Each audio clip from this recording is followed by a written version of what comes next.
Good morning, Kuhner country. Okay, ho, ho, ho, ho. Boy, have there been developments over the weekend. My friends, it's 1, 2, 3. It just doesn't stop.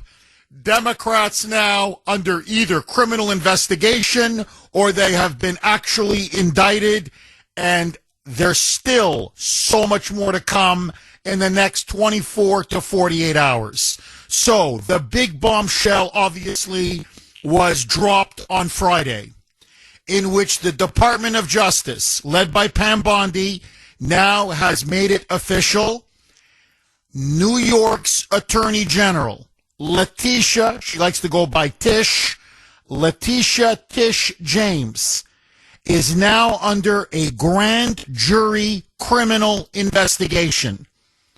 To say that the walls are closing in on Leticia James is to put it very mildly. She is now in very deep, deep trouble. And frankly, what comes around goes around. And so, according to the Department of Justice, they have now launched a full-scale grand jury criminal investigation into Leticia James based on her behavior as Attorney General in her attempts at lawfare against President Trump.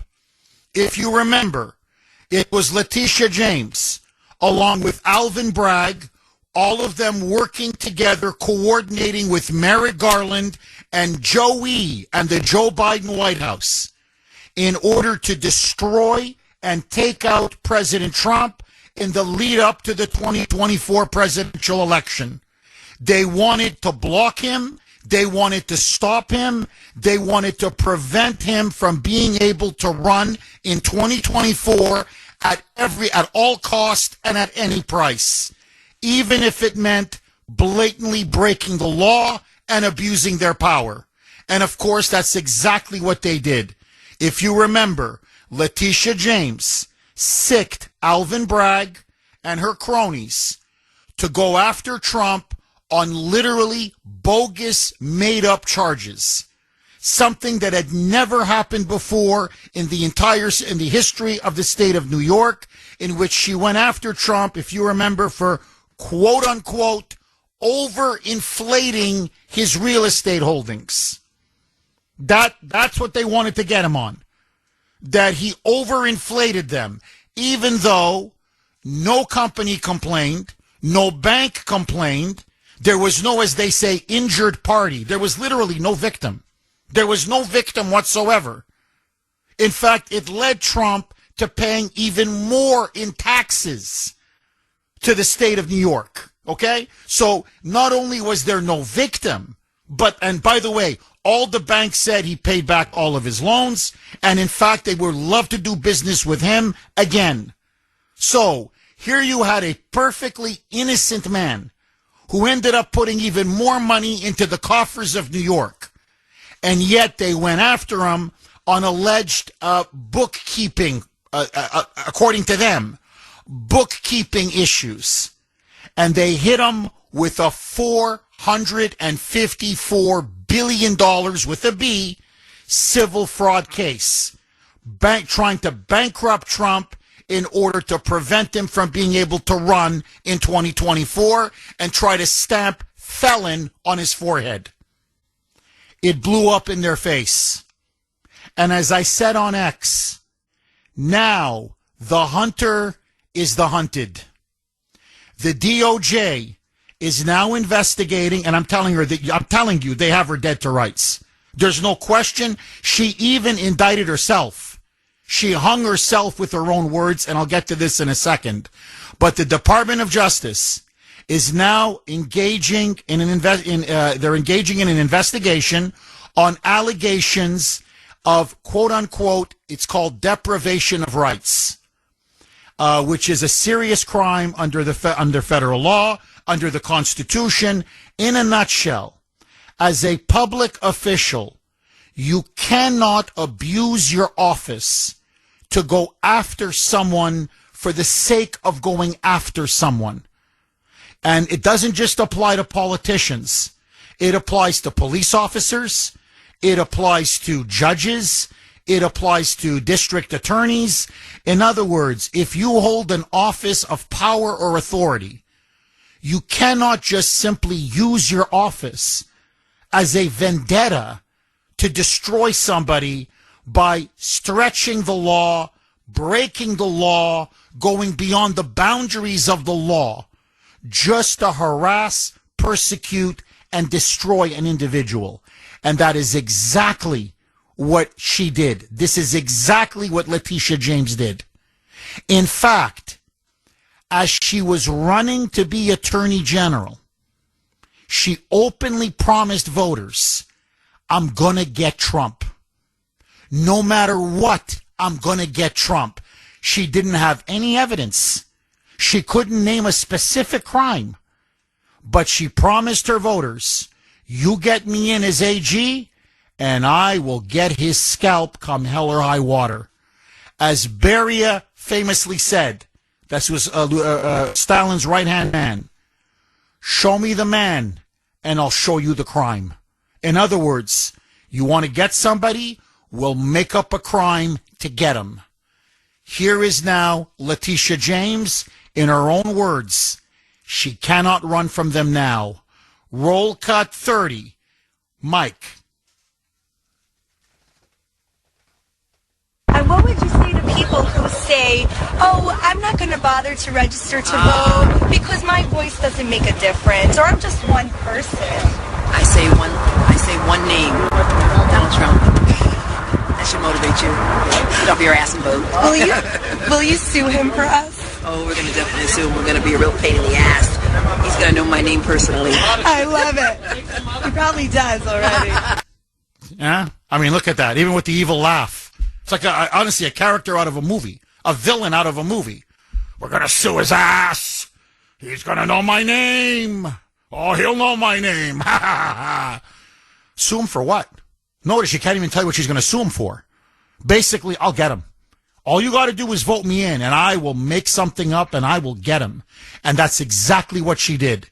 Well, now, now she broke the law when she prosecuted Trump, she broke the law. And she knows she broke the law.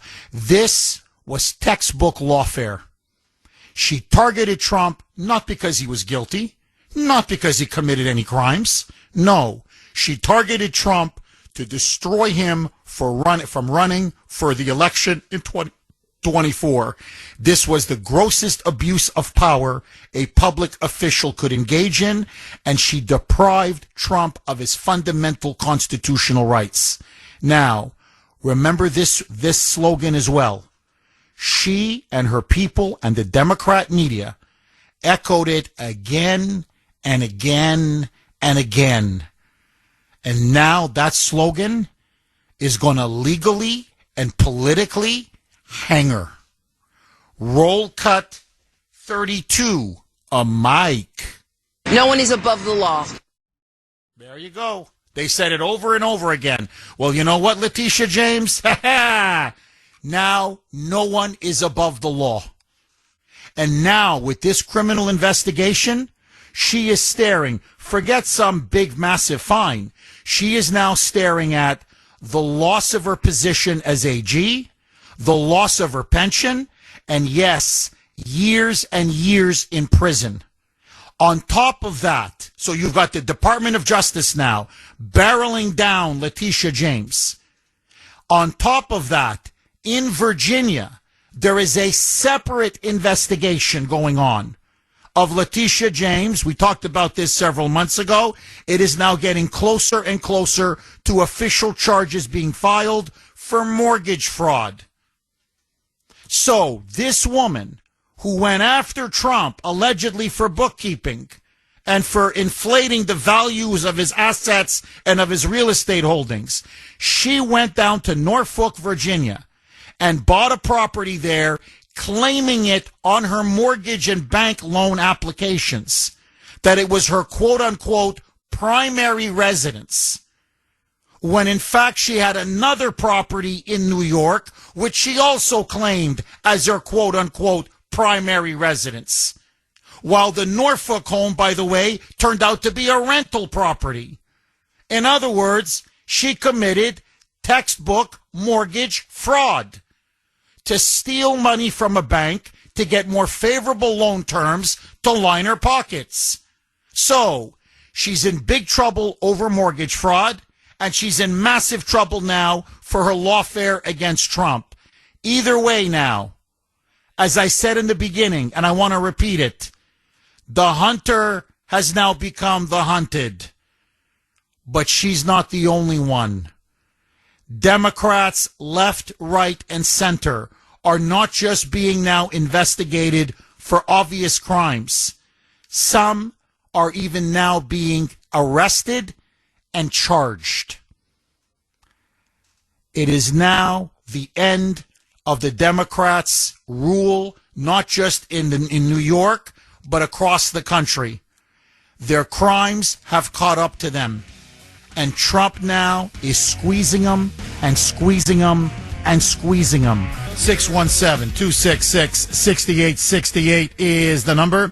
Okay, so just to give you now the absolute latest. Apparently now, according to acting U.S. Attorney for the Northern District of New York, he is covers Albany, which is the capital, obviously, of the state of New York, which is where Leticia James operated her lawfare against Trump while she was AG, or while she's still AG. And this is now, they've apparently the U.S. attorney, the acting U.S. attorney, his name is John Sarcone, has now convened a criminal grand jury. He has issued a subpoena. In fact, 2 subpoenas have now been issued to Leticia James, saying that she must now come before a grand jury, that she is now being criminally investigated for deprivation of rights against President Trump, that what she did is now clearly, what she did was illegal. It was an abuse of her office, that she wielded her office like a weapon to target a leading presidential candidate on behalf of the Democratic Party and on behalf of the Biden White House. Now, listen to Leticia James. This is very important. I played you the cut of her running for office, and she gave this line over and over again. I'm going to quote, sue his ass. He's going to know my name by the time I'm done with him. Remember, she was a candidate. She had no evidence of any wrongdoing. She couldn't even cite any evidence of any wrongdoing. She couldn't name a specific charge that she was going to go after him on. In other words, elect me and I will get him. Listen now. This is Leticia James. Right before she went into the famous Trump civil fraud trial that her office, along with Alvin Bragg, spearheaded against Trump. Roll cut 35, Mike. My message is simple. No matter how powerful you are, no matter how much money you think you may have, no one is above the law. And it is my responsibility and my duty and my job to enforce it. The law is both powerful and fragile. And today in court, we will prove our case. I thank you all for being here. And again, justice will prevail.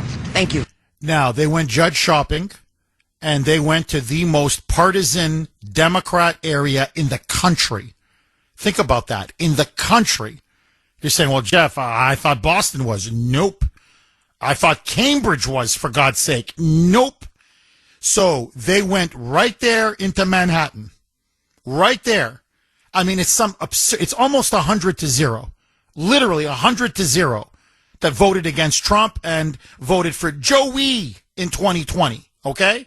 Believe me, it was the only place, or one of the few places in America, that Biden literally beat Trump. Okay? Actually, fairly and squarely beat Trump. They would never vote for Trump in 1,000 years.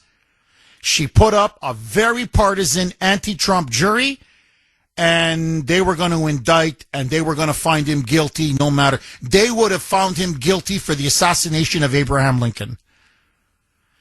After that trial was over, and there was a $454 million civil fraud ruling against Trump, Leticia James was bragging. We got him. I promised you we'd get him, and today we got him. Roll cut 33, Mike. Today we prove that no one is above the law. For years, Donald Trump engaged in deceptive business practices and tremendous fraud. Donald Trump falsely, knowingly, inflated his net worth by billions of dollars to unjustly enrich himself, his family, and to cheat the system. Now, notice, how did he unjustly enrich his family? He paid more in taxes. How did he cheat the system?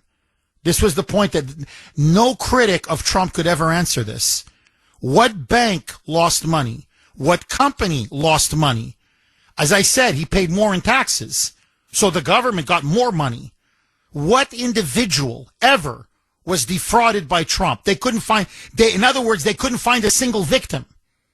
Okay? But let that go. They were out to get him. Basically, they got him on bookkeeping, which is not a crime, by the way. Okay, so they made up a crime to get him. Well, now, because they made up a crime to get him, they deprived Trump of his fundamental constitutional and civil rights. Now the DOJ is going to go after her. And I'm telling you, they're going to get her. And she's got a second problem, as I mentioned in my opening monologue. She's now got another prosecutor breathing down her neck. This time, not from the DOJ, but from the office in Virginia. Because guess what? Do you know who also lied on her bank records? Do you know who also lied and falsified documents? This time we know to enrich her pockets. We know the victims in this one. Leticia James. So she buys this nice house, this swanky home in Norfolk, Virginia, and then gets a sweetheart mortgage on it. Very low interest, because she says it's her primary residence. Well, this begs the question. How can you be the attorney? This was in 2023. How can you be the attorney general of the state of New York, but your primary residence is in another state? By the way, that's illegal. That's illegal. New York law is crystal clear. If you're going to be a major public official in New York, you have to have your primary residence in New York. Duh. It's just common sense. Okay? So that's one problem. Second problem, she gets the house. She then claims it's her primary residence, but she turns it into a rental unit, falsifying records even more. And she also has a residence in Brooklyn, which has 5, count them, 5 rental units. 5. She then falsified on the bank loan that she got that only to get 4 rental units. She deliberately scrubbed out 1 rental unit to get more favorable terms from the bank. She committed double mortgage fraud, double wire fraud, double bank fraud. Mike, how much time left? All right, I'm going to play this on the other side, and then I'm going to start taking calls. She then gives an excuse. Now, this is the woman who hunted Trump down. This is the woman who tried to cut his political throat. Okay, there's so much, and I'm going to unpack it, I promise, over the course of the show. But on Friday, Suffolk County Sheriff, this made national news, Suffolk County Sheriff Steve Tompkins, you know, Mr. ICE, who emptied his jails in 2019 in order not to cooperate with ICE, helping Michelle Wu preside over the sanctuary state of Boston, and Maura Healey presiding over the sanctuary state of Massachusetts, has now been arrested. Remember, this is a man who not just heads the sheriff's office in Suffolk County. He has over 1,000 employees. This is a man who was elected by the people to be sheriff. The Moonbats love this guy. Okay, he's Mr. Sanctuary City. He's Mr. Anti-ICE. He's Mr. Open Borders. Well, Stevie Tompkins, good old Stevie, has now been arrested and charged with extortion, trying to extort $50,000 from a national cannabis company trying to do business in Boston. And he wanted a little slice of the pie for himself. And they nailed him. I mean, they nabbed him. They've got the goods on him. So Tompkins now is most likely going to go to jail. And then you've got Adam Piece of Schiff, Pencilneck. He's now being criminally investigated. Guess what? For mortgage fraud himself. It wasn't like Tish James a la Virginia. It was, no, Potomac, Maryland. So he claimed to have a primary, I'll get to the details later, but he claimed to have a primary residence and, by the way, a beautiful home. How the hell he afforded it, I don't know, but let that go. A beautiful home in Potomac. That was supposed to be his principal residence. The only problem is he spends most of his time in Burbank, California, where he has another place that he says is his primary residence. And by the way, he votes in Burbank. So how could your primary residence be in Maryland, but you live most of the time in Burbank? On your bank records state clearly that that's also your primary residence in Burbank, and you vote in California. And they've got the documents signed and notarized with Adam Piece of Schiff's signature on it. And that scam to get even better terms and to falsify bank records and commit bank fraud and mortgage fraud, he was doing it for at least 16 years. 16 years. So, again, it's Democrats behaving badly. Democrats run wild. And what I love about Trump, now he's saying the gloves are off. People are going to go to jail. Enough is enough. This is not going to be a repeat of my first term. Now, just super quick, because I want to go to the phone lines. This is what Leticia James said, okay, when she went after Trump, the initial indictments against him on inflating or overinflating his real estate holdings. Quote, if average New Yorkers went into a bank and submitted false documents, the government would throw the book at them. And the same should be true for former presidents, unquote. So, if average New Yorkers went into a bank and submitted false documents, it was, well, hey, the government, they would throw the book at them. And the same should be true for former presidents. Well, the same should also be true for attorney generals or attorneys general. The same should be true now for an AG. That's exactly what she did. Literally, almost word for word. You went into a bank. In fact, you went into multiple banks. And you submitted false documents to enrich yourself. This was her excuse. This is her, after she was caught red-handed, speaking at the Association for a Better New York. This is about her Virginia residency, where she claimed primary residency in her loan documents. Roll cut 31, a mic. This investigation into me is nothing more than retribution. It's baseless.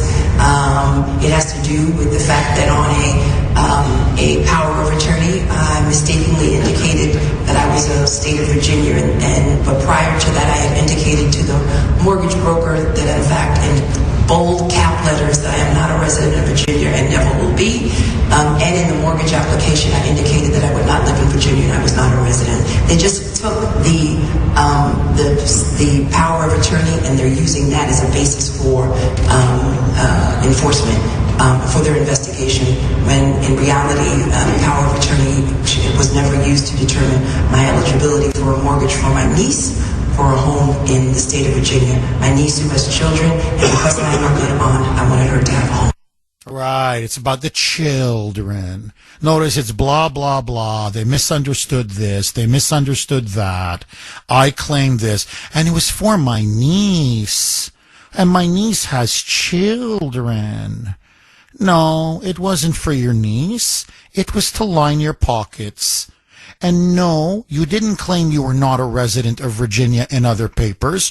You claimed you were a resident of Virginia on your bank forms, on your mortgage forms, on every single form. You're lying. And that's why they're going to nail you. Because you're greedy. And you're so stupid and so unself-aware. This is what I find incredible. That literally, if you want to talk about the irony of all ironies, it's almost cosmic justice. The very words that you use to justify your prosecution and persecution of Trump are the very words now that are going to send you to jail. That's how sick, I told you, that's how communists operate. They go after you for the crimes that they commit. I'm telling you, it's a sickness among them. Now, just very quick, because I want to go to the phone lines. This is from 603. You can text the Kuhner man, 70470, 70470. This is from 603. Jeff, she should be very careful what she says. And to everyone, be careful what you say, because your words can come back to bite you. If Leticia James gets convicted, and I hope she does, I would love to see President Trump go on Truth Social and simply say, Leticia, I know your name. Remember she said, oh, he's going to know my name. Well, you know what? Once we send your big fat rear end into the slammer, everyone's going to know your name, Leticia. Tish, everyone's going to know your name. All right, one more, and then I want to go to the phone lines. And it's a beauty, and it's actually very interesting. 781, Jeff, if I were Pam Bondi, I would make Tish James the deal of all deals. It's either a long prison term or you give us Merrick Garland, Joe Biden, and Barack Obama on a silver platter. We want to know, as in the Godfather movie, quote unquote, who gave the order. You give us those conspirators and you get your freedom. Obama and Biden will use presidential immunity as a shield and will likely succeed. But that snake, that viper, Garland, needs to see the inside of a cell. So 781 is now saying, and it's an interesting point, Jeff, don't just go after Leticia James. Use this as leverage over her, because she coordinated all of this with Merrick Garland and with Biden and with Obama to go after the real conspirators, the real big fish. And ultimately, if you have to trade Leticia James for Merrick Garland, okay, let's unleash the hounds. Go to the phone lines. John in Lowell. Thanks for holding, John, and welcome. Good morning, Jeff. Thanks for taking my call. My pleasure. Jeff, I got the sheriff. Now I have to get Maura Huey. Jeffrey, the minute she signed that loan application and said she lived in Virginia, she vacated her office, Jeff. Every case that she's tried since then or has been involved with is now susceptible to being overturned. Oh, that's a great point. That is a great point, John. John, I've got to ask you, it's now come out, it's official, she can't run from it, the paperwork is the paperwork, it's all there in black and white. She claimed that she was married, again, to get more favorable terms on this so-called, this Norfolk home that she said was her quote-unquote primary residence. She said that she was married. She was not married. And the person that she used to claim this was my husband to co-sign the loan was her father. It was her father. So we're looking almost at triple fraud. Seriously. I mean, it's fraud upon fraud upon fraud. John, politically, is she finished? In many ways, it's not even funny. Now, stick with me. Here's the thing. All right, it's fraud upon fraud upon fraud. Trump had to pay more taxes So now isn't he eligible for triple damages? Everything he's paid, he can get back times 3. Jeff, I have something to say to Leticia. Salisbury steak is on Wednesday, honey. And as disgusting as it is, it's going to be the best thing you've ever eaten in your life. And John, thank you very, very much for that call. I appreciate it, buddy. She's in trouble, and she's in trouble now. Look, the mortgage fraud investigation was, I mean, that's a dagger. But now that she has the Department of Justice going after her for her lawfare on Trump, that's a two-front war she can't win. And the question now is she going to spill the beans on Alvin Bragg? He's small fish, but still. On Alvin Bragg, on Merrick Garland, on Obama, on Biden. Remember, everything she did was at the behest of the White House.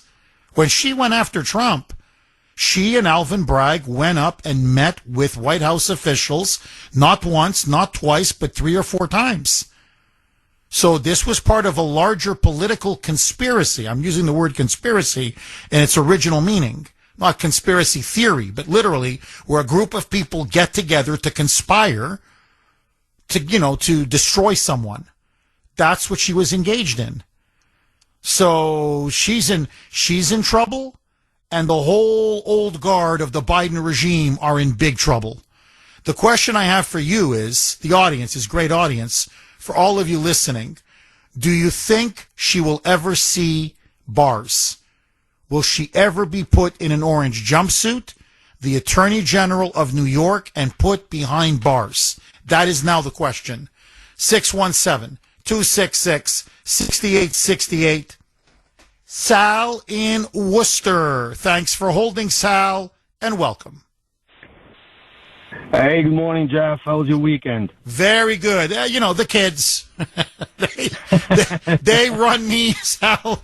I mean, they run me ragged. I was just telling Sandy this morning, thank God it's Monday.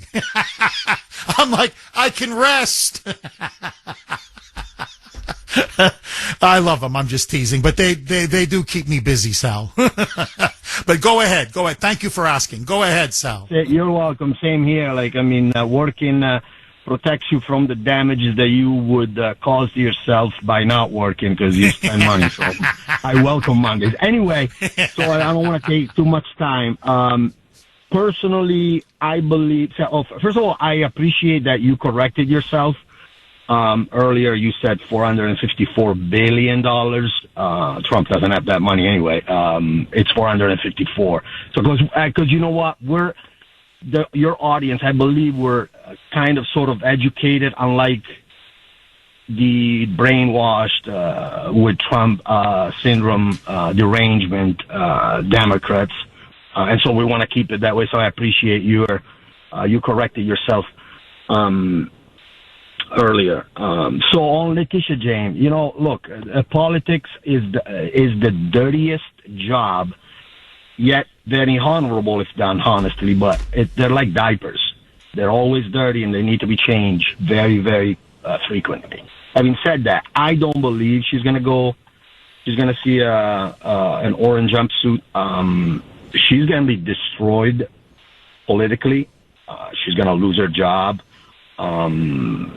And she's not gonna be. She's gonna remembered as someone that created this hoax against Trump. We all know what she did. They indict him 34 times on the same count, and that's gonna stay. Now, here's the problem with the federal with the grand jury, federal grand jury, is that the combs, so to speak, with which they go through someone's life is very, very fine.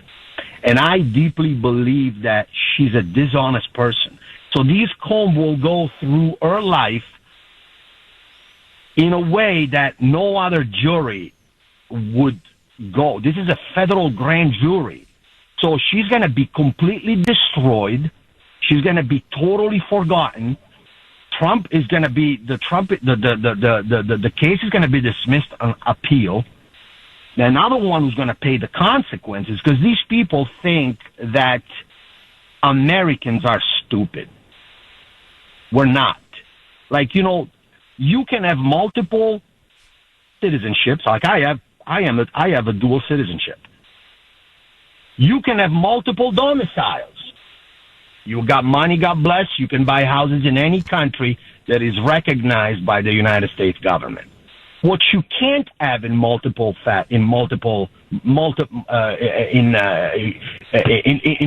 cases is your residency. You either reside here or you reside there. They know, and I got to listen to Adam Shifty Schiff, Pencil Neck, whatever you want to call him, saying that every politician is doing that. Like, we're in Washington, but we got primary residence. No. We're not stupid. You have one primary residency, and that's where you vote. That's it.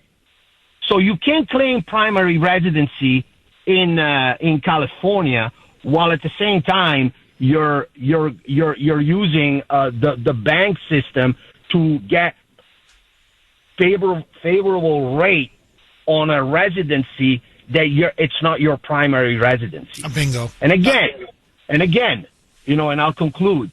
I don't think we have to, I know your point. I don't want them to use Leticia to get to this and to get to that. No. Obama and Biden they will never go to jail. I wouldn't want either for them to go to jail, tell you the truth, because the system will collapse. But I'm telling you, John Brennan, James Comey, and the other one that I can't remember his name right Clapper. now. Yeah, the Three Stooges. Yeah, just remember, Sal, the Three Stooges. Brennan, Comer, and Clapper. Sorry, Brennan, Comey, and Clapper. James Comey, John Brennan, and James Clapper. Those are the Three Stooges. Sal, I hope they throw the book at those guys. I'm with you. They got to go. They got to pay a big price for what they did. No, Sal, look, I think you hit the nail right on the head. You can't have primary residence in two different jurisdictions. Say if you own a home in one country and a home in another country, you can't claim both as your primary residence. You either live in one place or you live in another place. You could have a vacation home, you could have a second home, whatever. The problem with a vacation home or a second home, and Sal, you probably know this better than anybody, it's a second home. So the banks are not going to give you as favorable a term if you want to lend money. It's obvious. Now, if you say, I live in this, my home, this is my home, I live in this home, my family lives in this home, yeah, okay, they'll give you a better term, obviously. So what they're trying to do is have it both ways. They want the mansion in Maryland, and they want the beautiful condo in Burbank, California, a la Adam Schiff, and claim both as their primary places of residence in order to get the best terms possible. And those terms amount to hundreds and hundreds of thousands of dollars. Now, if everybody in Congress is doing it, and they're not, Schiff, as always, is lying, okay, Shifty Schiff, but the fact is they're not. But if they are, go after all of them. I don't care. You couldn't get away with that. I couldn't get away with that. So here, look, let me be brutally honest with you. I used to live outside of Washington, D.C., and we got ourselves a beautiful townhome when we lived there. It's now, what do you want? I don't know what you want. It's a rental property. We have it. We're going to use it to help pay for the kids' college. So, it accrues in value, but we're renting it out. I don't claim it as my primary residence. What are you people nuts? That'd be against the law.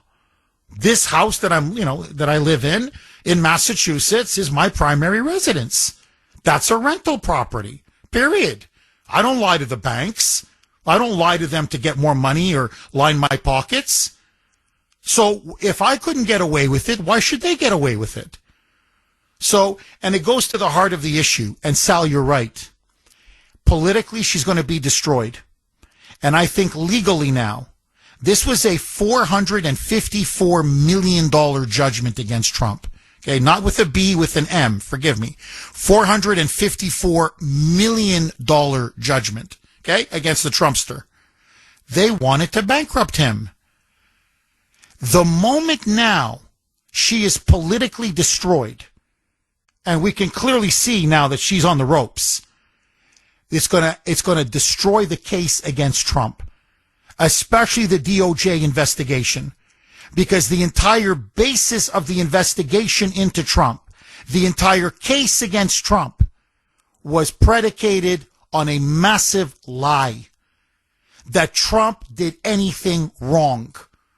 So if she deprived his rights by going after him, they can't continue by depriving his rights by upholding the judgment against him. B inexorably follows A. 2 inexorably follows 1. That's why the Democrats now are in full panic, because they thought they were going to slap F, felon, on his forehead. And now you watch. When James goes down, that whole civil fraud judgment against Trump goes down. Sal, thank you very much for that call. Brilliant call. 617-266-6868 is the number.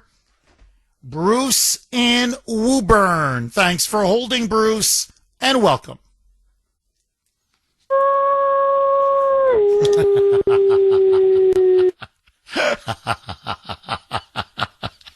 Bruce, what do you make of all this, my friend? Basically, her name isn't Leticia, it's Lucretia McEvil.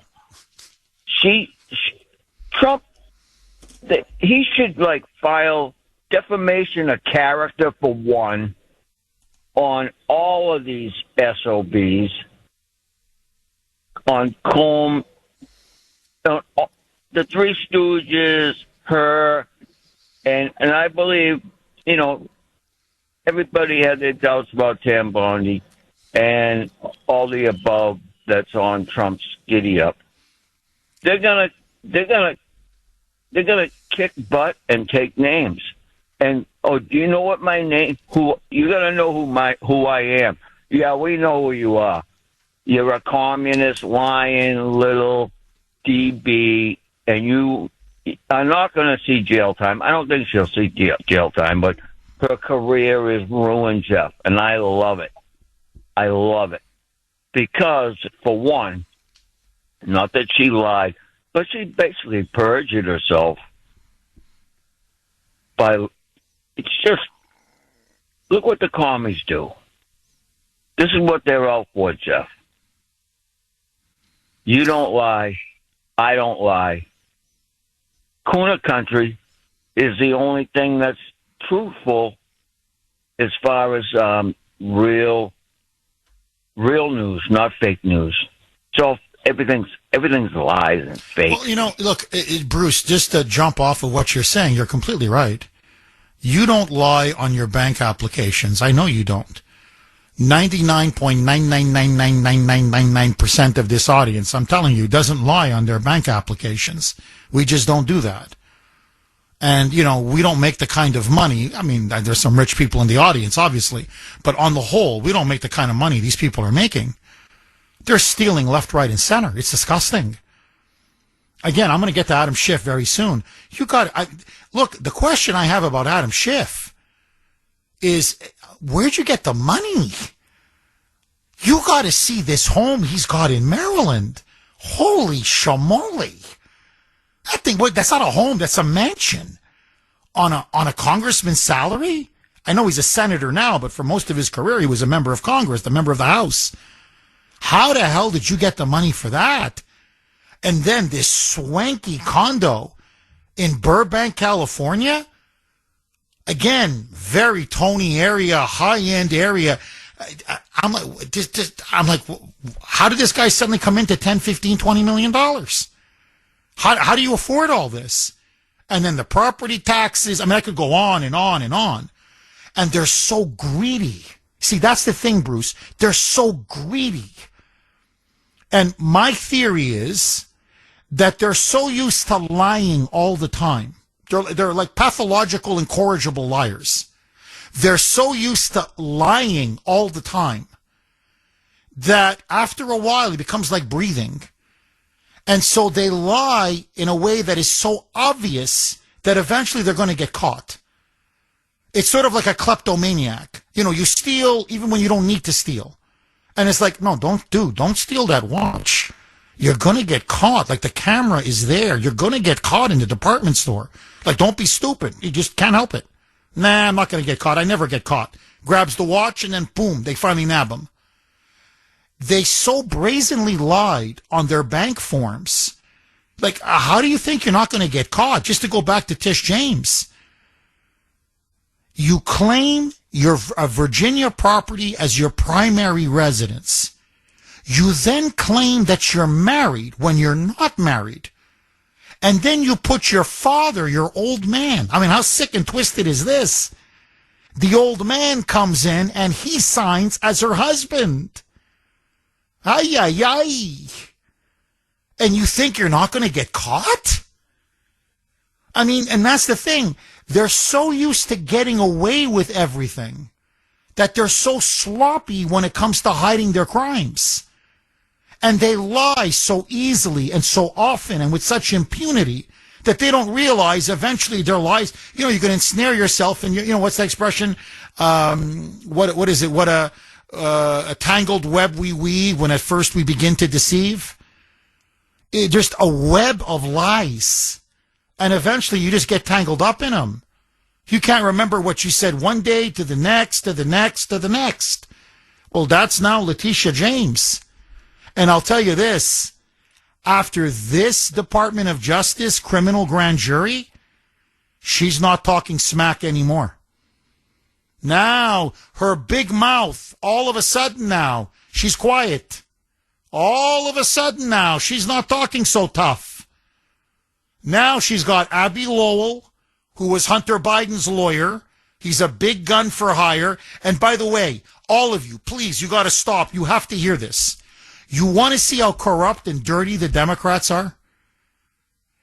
In their last budget, because they knew that Trump was going to start going after people, they slipped in one of their bills, which is now law, they slipped in a $10 million, that's with an M, a $10 million slush fund, whereby public officials, listen to this, can have their legal fees and expenses for lawyers be covered by the taxpayers of New York in case they should be indicted or charged with crimes.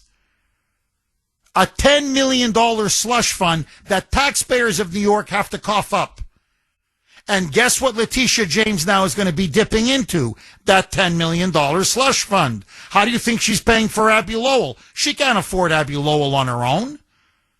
What is he, $1,000 an hour? She can't afford $1,000 an hour. Very few people can afford $1,000 an hour. Believe me. You're talking about millions of dollars in legal fees by the time everything is said and done. No. She's going to have the slush fund pay for Abby Lowell. Because you see, part of lawfare, and many people have said this, is not original on my part. If the government came after me, I would eventually have to settle, not because I'm guilty, quite the opposite. I'm completely innocent. But it's like what Mike Flynn said. I can't afford the legal fees. Like, you don't understand. I'm going to lose my home. Everything. I'm going to be out on the street. So you just break somebody financially. And you say, look, I'll just settle. I can't fight this anymore in court. I'm going to be out. I can't live out of my car. She doesn't have that concern. Trump can't break her financial back the way she's broken countless other people's financial backs because she's now dipping into that $10 million slush fund. I mean, that's how disgusting these Democrats are. But it doesn't matter. Slush fund or no slush fund. She's going down. And she's going down because she was so brazen about it. Bruce, thank you very much for that call. By the way, I also think Adam Schiff is in big trouble. They got him dead to rights on that mortgage fraud. Now, whether he'll go to jail or whether he'll just pay a severe fine, I don't know. But Adam Schiff is that senator from California is in big trouble. 617-266-6868 is the number. Okay, let me ask you, Will anybody go to jail? Should Leticia James go to jail for her lawfare against Trump? 617-266-6868 is the number. Okay, this is a message that I got from Christina on Messenger. And really, honestly, God bless her and her family. Listen to this. Jeff, my dad has a beautiful home in Florida. Okay, second property, whatever, residential property. It has appreciated dramatically. He pays an astronomical amount in property taxes because it is not his primary residence. He lives in Massachusetts. The taxes are $30,000 a year. My God. I messaged her back during the break. And I said, Christina, wow, we'll read on air. How does your dad, God bless him, afford it? $30,000 a year in taxes? And it's his secondary home, residential? Not even his primary residence? Like, really, as the Jews would say, mazel tov. Like, congratulations. Like, well done. And so she wrote me back. I don't want to, give the whole life story, but she said he's done very well. He owned his own business. He worked really hard. And she says, look, we're going to inherit it, she and her siblings, but we can't afford the taxes. We're going to have to sell it. But in other words, that's how much the taxes cost. Now, the larger point being for our conversation, second homes are expensive. Not just to build, not just to buy, not just to maintain, obviously, but it's everything. It's to get a loan, to get the terms of the loan, and the property taxes on them. So you have massive, massive financial advantages that come when you claim a property is your primary residence. When you claim that, no, this is our home, this is where we live, this is where we reside. It's not just, yes, you get a great term from the bank, which saves a lot of money, but on property taxes, on so many other things. Now, you do the math. This ends up, these are hundreds and hundreds, if not over time, millions of dollars that they end up putting in their pockets that you can't do, I can't do, and if we did cheat the way they cheated, they would throw the book at us. It would either be a financially crushing fine, or they would put some of us in jail. I'm not saying it's going to be a 20-year prison sentence, but we'd be staring at the possibility of going to jail. They could hit us on wire fraud, on bank fraud, on mail fraud. I mean, if they really want to stack the charges against you, they can. So my question is, why should Leticia James get away with it? Why should Adam Piece of Schiff get away with it? Why should they get away with it when we can't? And to me, the irony of all ironies, the hypocrisy is so thick you can choke on it, is these are the ones that were hunting for Donald Trump. These were the ones that were going to bring him down, holier than thou. They wanted him locked up for over half a millennium. Half a millennium. Over 500 years on these trumped up BS charges. And it was all orchestrated from the Biden White House. Make no mistake about it. 617-266-6868. Agree, disagree. Russ in Boston. Thanks for holding, Russ, and welcome. Good morning. Hi, Russ. The Democratic Party must be destroyed in order to save this great republic. The evidence is clear. Communists, fascists, Jew haters, leeches, and turncoats have a home in the Democratic Party. Elizabeth Warren has proven Ellen Dershowitz to be right. She is a Jew hater. Finally, the truth comes out about that woman. She's a scumbag Jew hater. Now, all moderate Democrats have been driven out of the party. Fortunately, in the Republican Party, we are getting rid of the rhinos and replacing them with patriotic conservatives. Jeff, my dream team is J.D. Vance for president and Marco Rubio for vice president. And I say, glory, glory, hallelujah, glory, glory, hallelujah, glory, glory, hallelujah, my country is coming back. But here, close to home, okay, we still have, unfortunately, ignorant voting here in Massachusetts. Jeff, what I've heard, okay, and someone else can elaborate this, that in some of our trade licenses, in order to renew your license, you have to be driven through a query check, okay? In the meantime, these scumbag leaders on Beacon Hill are allowing lawbreakers to run free here and letting them hide. Fugitives, okay? I'm telling you, the Massachusetts voters, I'm telling you, Jeff, they will never get their head out of their rear end when it comes to voting. Oh, Russ, yeah, you're completely right. You're completely right. And when you combine that with the voter corruption and the voter fraud that's now clearly taking place, it's going to take a miracle to dislodge them from power. But you know, Russ, just to show you how gerrymandered this state is and other blue states, that's why I find this whole thing regarding Texas absolutely fascinating. They're losing their minds. I heard Gavin Newsom over the weekend. They're going to redistrict California. They're going to add 5 more seats for the Democrats. Kathy Hochul this is a threat to democracy, an existential threat. They just redistricted New York a couple years ago. This was after the census, way after the census. They're going to gerrymander again, New York. Like, how many times you want to gerrymander? Illinois now, they just gerrymandered a couple years ago. They want to gerrymander again. In Massachusetts, 40% that we know of, 40% of the electorate vote for the Republicans, okay? 40%. You know how many seats in Congress? 0. Connecticut, 42% vote for Republicans. You know how many seats in Congress? 0. Maryland, 43%. 0. In New Mexico, listen to this, Maine, 46% vote Republican, 0 seats in Congress.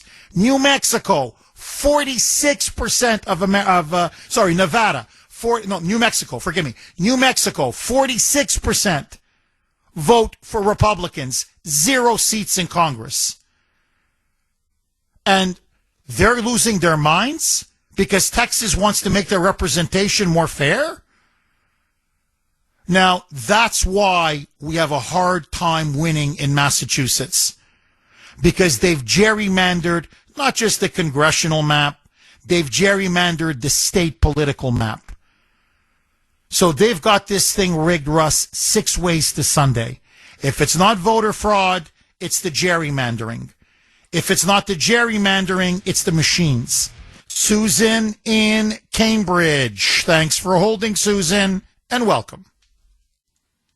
So this is a bit off topic. I never read the Globe, but on Sunday's paper, the front page grabbed my eye, and I was shocked. It was about how much money international students get from private colleges. I mean, as far as I know, they're always touting, we need international students. They pay the full price. And it turns out they don't pay the full price. They get a lot of student aid. So anyway, I was very upset to read this. Well, yeah, it's a racket. I mean, higher education now has become a racket. And this is, I'll give you the short of it because I don't want to get too off topic, Susan. People have no idea how much the Chinese government pumps into our university systems. Qatar, the United Arab Emirates, Saudi Arabia, they will put in billions and billions and billions of dollars. And through these massive donations, this is how they're able to recruit foreign students, pay for foreign students, pay for their tuition, pay for their books, pay for their room and board, you name it. And it's part of their attempt to influence our society and our country. They're basically buying off higher education. And ultimately, what they want is what the education system is delivering.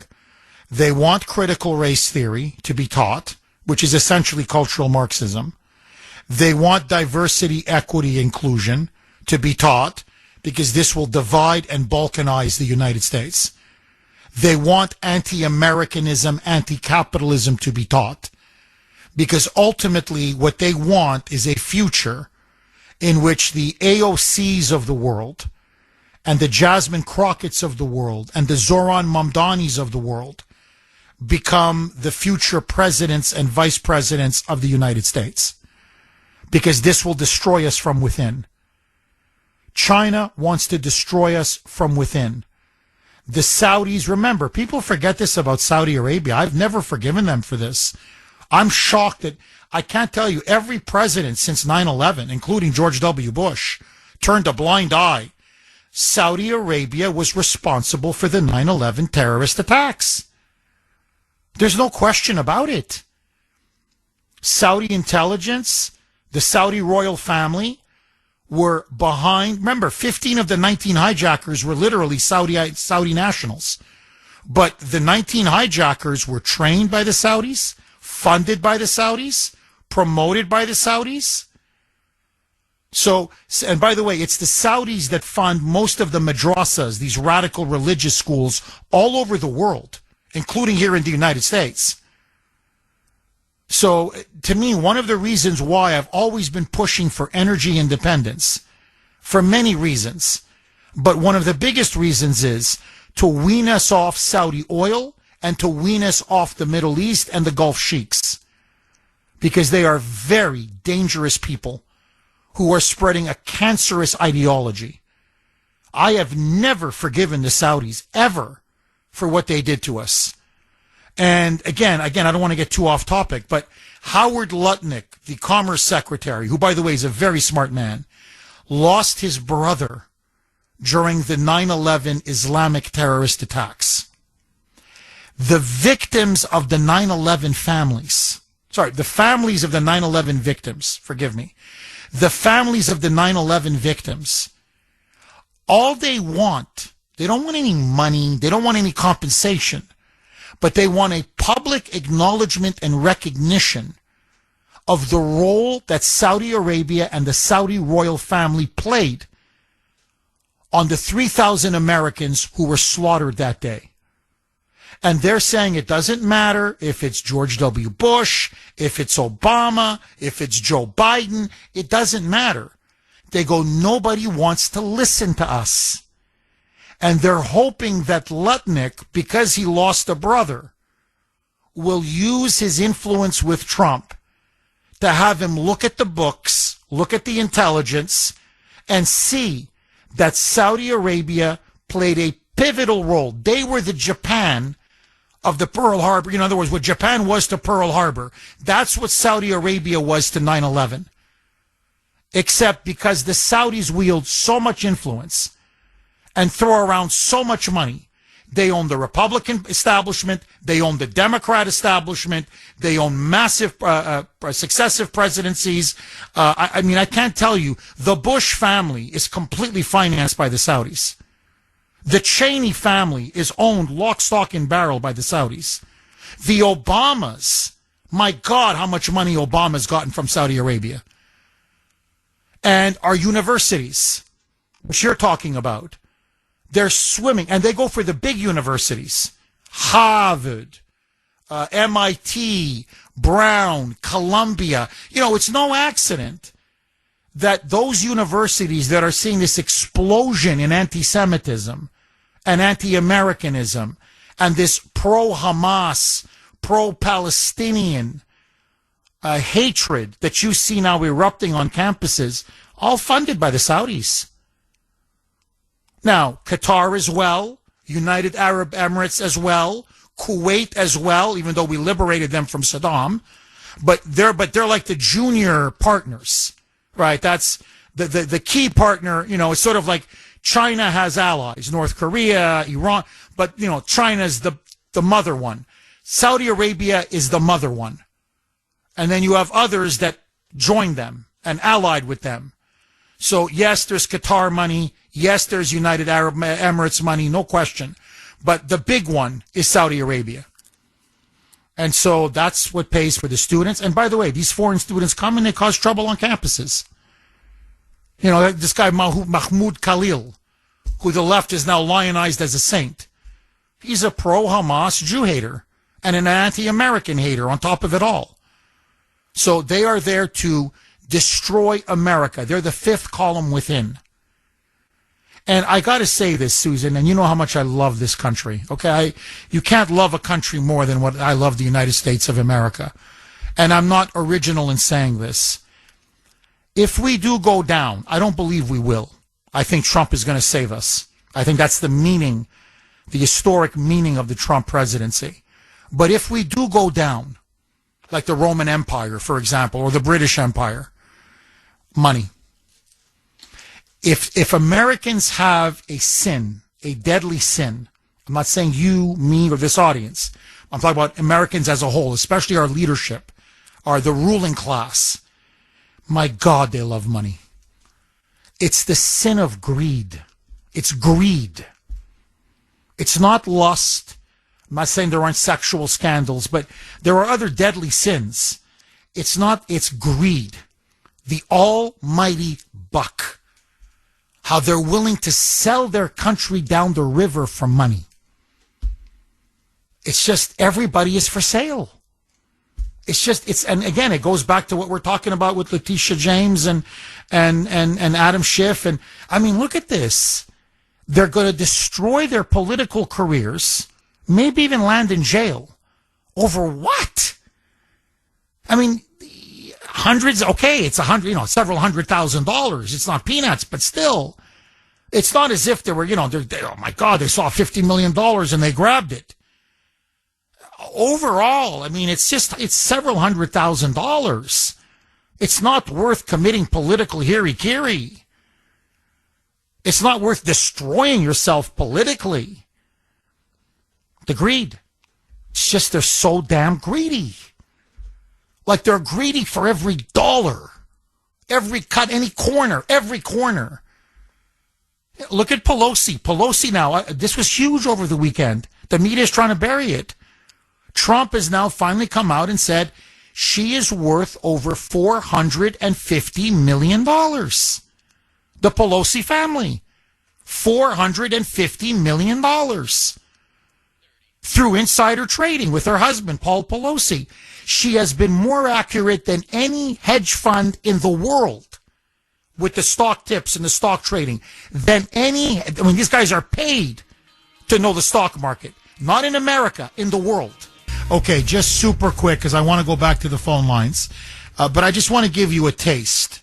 This is how they get away with it. If you're saying, Jeff, it's mortgage fraud, it's bank fraud, it's every trick, dirty trick in the book just to line their pockets. Now, some do it better, some do it worse, but in the end, they're all doing it. And this has to stop because this is literally destroying our country. So take the Pelosi's. Okay, as Trump, just at a press conference over the weekend, he's setting his target on her. She's now in his crosshairs, saying, yeah, Schiff is in big trouble. They're going to nab him on mortgage fraud. Leticia James is getting it now from both sides, okay, on two fronts. The DOJ is after her for deprivation of rights against Trump during her lawfare campaign against him, and mortgage and bank fraud as well. But Trump came out and said, look at Nancy Pelosi. In fact, as he openly said it, she's a thief. His words, not mine. He's right. She's a crook and a thief. Like in any other country, she'd be arrested for embezzling money. For out-and-out corruption, bribery, and thievery. I mean, honestly, Eastern Europeans are bad, but in the end, they do arrest you if you're out of control. They let, take, but not so much. Okay, you'll steal a little here, a little there, a couple million here, a couple million there. Okay, we're not going to, fine. We're going to live with some corruption. But come on, don't loot, don't plunder. Don't just, steal the whole damn vault. Leave something for the roads and the schools and the hospitals and, whatever, everything. So she's now worth, listen to this, her and her husband, north of $450 million. She's basically a semi-billionaire on a congresswoman's salary. Now, how the hell does that happen? Well, it's through her husband, Paul Pelosi. He calls himself, don't laugh, a quote-unquote venture capitalist. Well, how is he a venture capitalist? He just literally, he's like a day trader on the stock market. All he does is just make investments in stocks. That's it. That's all this guy does. And he has never, ever gotten one stock wrong. As Trump said, you just look at them over the last couple of years, just the last couple of years. They have a winning percentage on the stock market better than any hedge fund, not in America, in the world. And hedge funds, they make their money off of getting the stock market right. It's statistically impossible for them to be this consistently accurate. Now, let me just give you, it's a small example, but it shows you how seedy and corrupt they are. So, this happened recently, okay, with both Visa and American Express. I'm just going to go with Visa, but they did it with both. Several weeks before the Department of Justice, forgive me, this was last year. Okay, this was under Merrick Garland. So last year in the summer, Merrick Garland's DOJ came out with a lawsuit against Visa. Long story short, they were charged with anti-competitive practices, regarding, when you swipe your debit card to pay, I have a Visa debit card, just to give you an example. I always put everything on my debit card, groceries, whatever. Apparently, Visa has a monopoly on the debit card business. They pay other competitors, like MasterCard or whatever, don't get into the debit business. That's ours. So we'll give you money. Literally, we pay off our competitors. Don't get involved in the debit business. And apparently it's a $7 billion a year racket for Visa on this.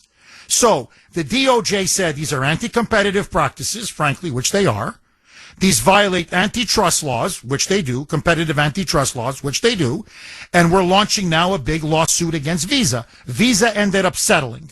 Long story short, because of the lawsuit and the fact that Visa now is going to have to pay out, their stock took a beating.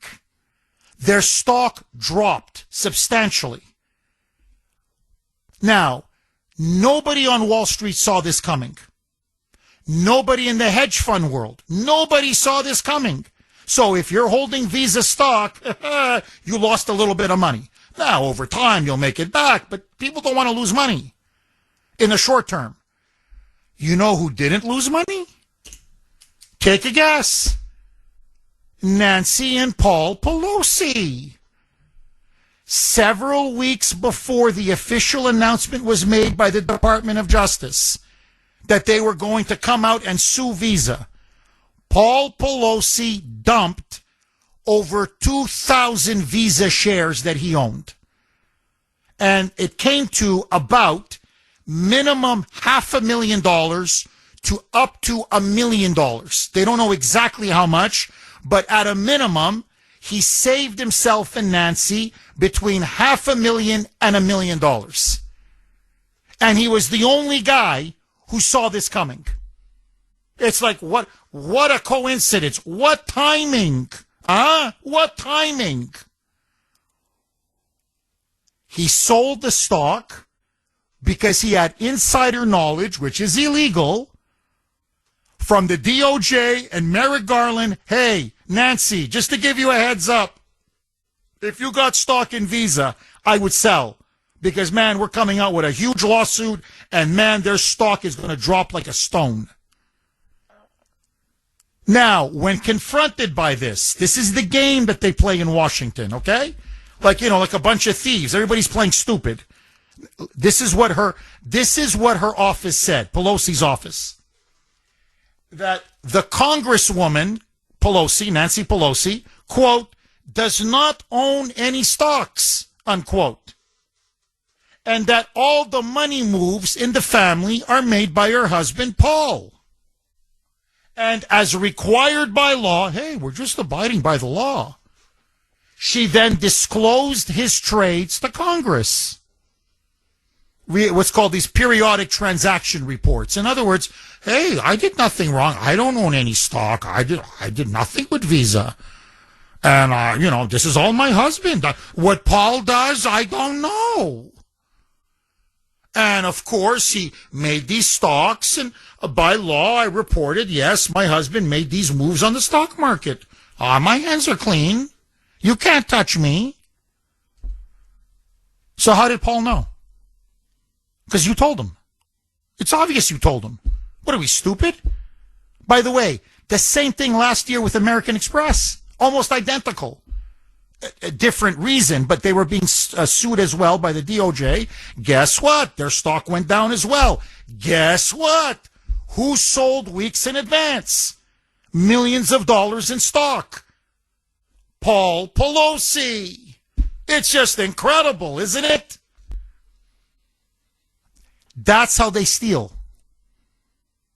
They have insider information. It's really insider trading. It's insider trade. Now, this is classic fraud. This is classic fraud. So this is insider trading, that if you or I did it, my God, we'd be spending the rest of our lives in jail. You're looking at 20, 30 years in prison. Easy.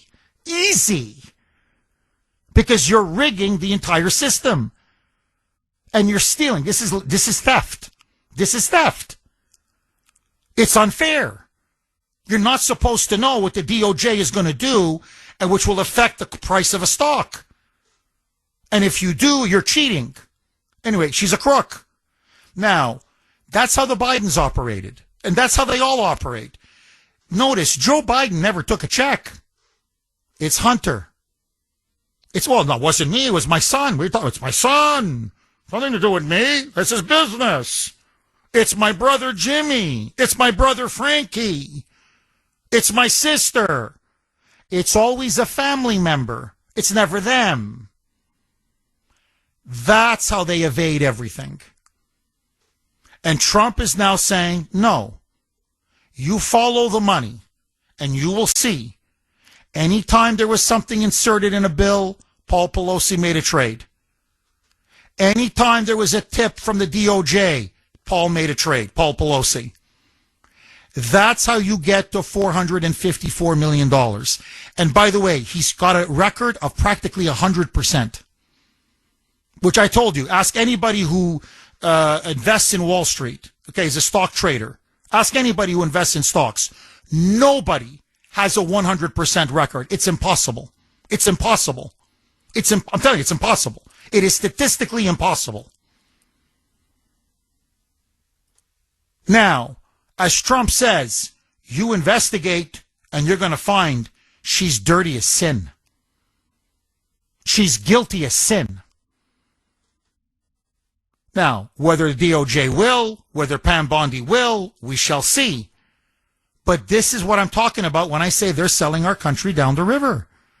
Now, as I said to Grace over the weekend, because we were talking about just how outrageous all of this is, let me, if I'm a crook, not that I am, but if I'm a crook, if you were a crook, wouldn't you say to yourself, we're going to get caught. Like 100%, we're always right. We never get a stock tip wrong. We never get a trade wrong. We always seem to, if we're going to sell stock, it's always at the right moment. When we buy, it's always at the right moment. Like, we're going to get caught. Once in a while, lose money. Just call up your broker and say, I don't know, whatever, buy this stock. No, it's a loser, man. It's going to tank. Just buy it. But you're going to lose $1 mil or $2 mil. Just buy it. So when they come after you, instead of, being worth $450 million, you're worth, $420 million.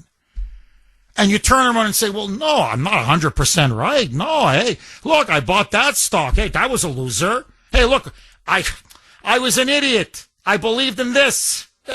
Guess what? I lost my shirt. I lost 10 million on that one. I lost 5 million on that one. But that's my point. They're like kleptomaniacs.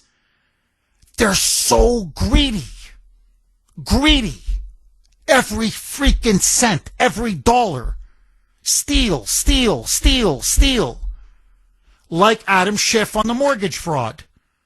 Hey, you've got 2 primary residences.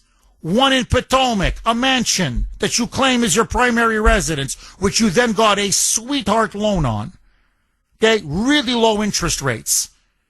And then you got another residence in Burbank, which you not only say is your primary residence, you say you vote in California.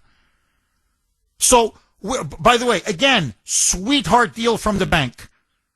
And we've got you signed and notarized. Maryland, primary residence. Burbank, California, primary residence. It can't be both. It can only be one. You're so damn greedy. You can't help. See, that's my point. They can't help but steal. Again, I go back to the watch analogy. Look, you're an idiot. You're in front of a camera. We're in a department store. Leave that watch alone. It's not worth it. It's nickel and dime stuff. Leave it alone. No, I got to take it. I'm going to take it. I won't get caught. I never get caught. And so far, they think they're untouchable. Adam Schiff does it because he goes, I'm above the law. Leticia James, I'm above the law. The Pelosi's, I'm above the law. The Bidens, look, I'm above the law. The Obamas, I'm above the law. The Romneys, the McConnells. He did that. That loser is going to retire now. How much money did he and his wife made from communist China? What is it, 80, $100 million? It's obscene. We're above the law. So as they're going after Trump, chanting, no one is above the law, they're literally stealing, robbing us blind, and saying to themselves, we're above the law. They went after Trump, as he said over the weekend, on a hoax. He was innocent, completely innocent. And they went after him on contrived, manufactured, made-up charges. It's time now to go after all of them because they're all guilty. They're dirty. Agree, disagree, 617-266-6868 is the number. Okay, let's go to John in Malden. Thanks for holding, John, and welcome. Hey, this one's for Bruce. Hey, give Marky the credit's due. His home address is in Malden, but he lives in what, Virginia? Maryland. And by the way, one of the ritziest, one of the wealthiest areas in the country. He lives in Chevy Chase, and in a mansion. I mean, it's a palace. What mansion? John, you got to see it. It is a palace. To those in the D.C. area, when I say Chevy Chase is like saying Wellesley. Sandy, help me out. Is Wellesley considered the wealthiest area in Mass? Or would that be what, Nantucket or Martha's Vineyard? Like, I just want, like, if I say an area in Mass, you go, whoa, money, big money, big money. That's Chevy Chase. It's la creme de la creme, the wealthiest of the wealthiest. That's where Markey, that's, again, on a congressman's salary. Hey, John, how did he pull that one off? The house in Maryland? Yeah, his house is in Chevy Chase, Maryland. Yeah, the wife owns that one, doesn't she? And he just lives there. Yeah, that's again, through the family. But I think you're right. He does put, although he's never been to it, I think he's gone to it like once a decade. He does put his house in Malden as his primary residence. You know, like when the media goes by and they look at the mailbox and literally it's overflowing with mail. Like the mail is on the porch. There's so much mail. It's just like it's all piling up on the porch. But that's his primary residence, John. Oh, well, what can you do? John, do you think any one of these people are ever going to see bars? Ever going to be behind bars? To be honest with you, Jeff, maybe not. But then again, anything's possible. Anything's possible. You know, that's the thing I love about Trump. With Trump, they're sweating. Because for the first time, they're like, we could get caught here. And anyway, it's all up to Pam Bondi. If she has what it takes to lock him up, you can lock him up. John, thank you very much for that call. I really appreciate it. 617-266-6868 is the number. Miranda in Rhode Island. Thanks for holding, Miranda, and welcome. Morning. Two things. Yes. While everyone is calling this Trump's revenge tour, let's remember, retribution is not revenge. There's a difference. These people are accountable. And the other thing I want to say is, have you ever heard of the Mingle Project? The Mingle Project? Yes. No, Miranda, I haven't. Well, you can look it up online, but it's a national a national thing, actually. And it has chapters in almost every major city in the country. And the purpose is for people just to get together and discuss anything civilly. No matter how hot the topic, you could hate Trump, you could love Pelosi, whatever, but just the meeting has to stay civil. And we'd love to have you at one of our meetings at the Providence chapter, which wouldn't be too far for you. But anyway, look it up and see. Miranda, do you have my email? I can find it. No, please stay on the line, and Mike or Sandy will give it to you, and you just invite me, and if the date works, I will be there. Okay? I don't know much about it, but from everything you just explained to me, I love the concept. It can be a passionate debate, it can be a heated debate, but it has to be a civilized debate. I love that. I hope the whole country. Gets on board and signs on to this. So Miranda, please hang on, and Mike, give her my iHeart email, please, and she can email me and just say Miranda in the subject matter, and I'll look for it. Thank you for that call, Miranda. 617-266-6868. By the way, for all of you listening, if you want to contact the Kuhner Man, Jeffrey Kuhner, Kuhn as in national ER, Jeffrey with a J, Jeffrey. So Jeffrey Kuhner at iHeartMedia.com. Jeffrey Kuhner at iHeartMedia.com. I get a ton of emails. I read all of them.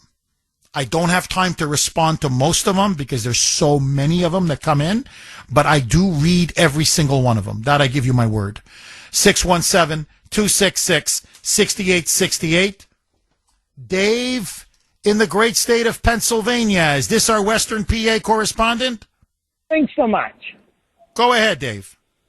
Hey, what's up, Jeff? Good morning. How you doing, buddy? Dave, that is you, buddy. Our Western PA constitutionalist correspondent. How are you, my friend? How are things Good, in the Pittsburgh area? Good, Jeff. Jeff, his name is Paul Pelosi, Jeff. Not Nancy Pelosi. That's my wife's name, Nancy, Jeff. But here's the thing, Jeff. Here's the double standards, okay? If me or you did this insider trading, Jeff, we'd have more than the three-lettered agencies knocking on our door, and it's knocking on heaven's door, buddy. So, but no, the double standards are stinking like someone taking a dump in the toilet like a Democrat. Oh, that's right, Jeff. I'm sorry.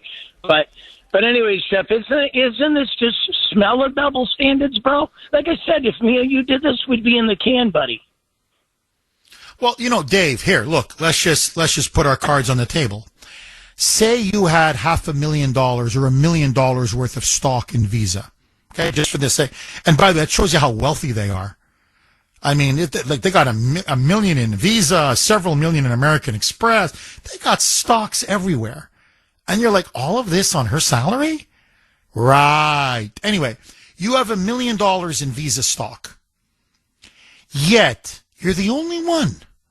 3 to 4 weeks before the Department of Justice. Now remember, for everyone out there, when they make a decision to launch a lawsuit, it's just the way government works.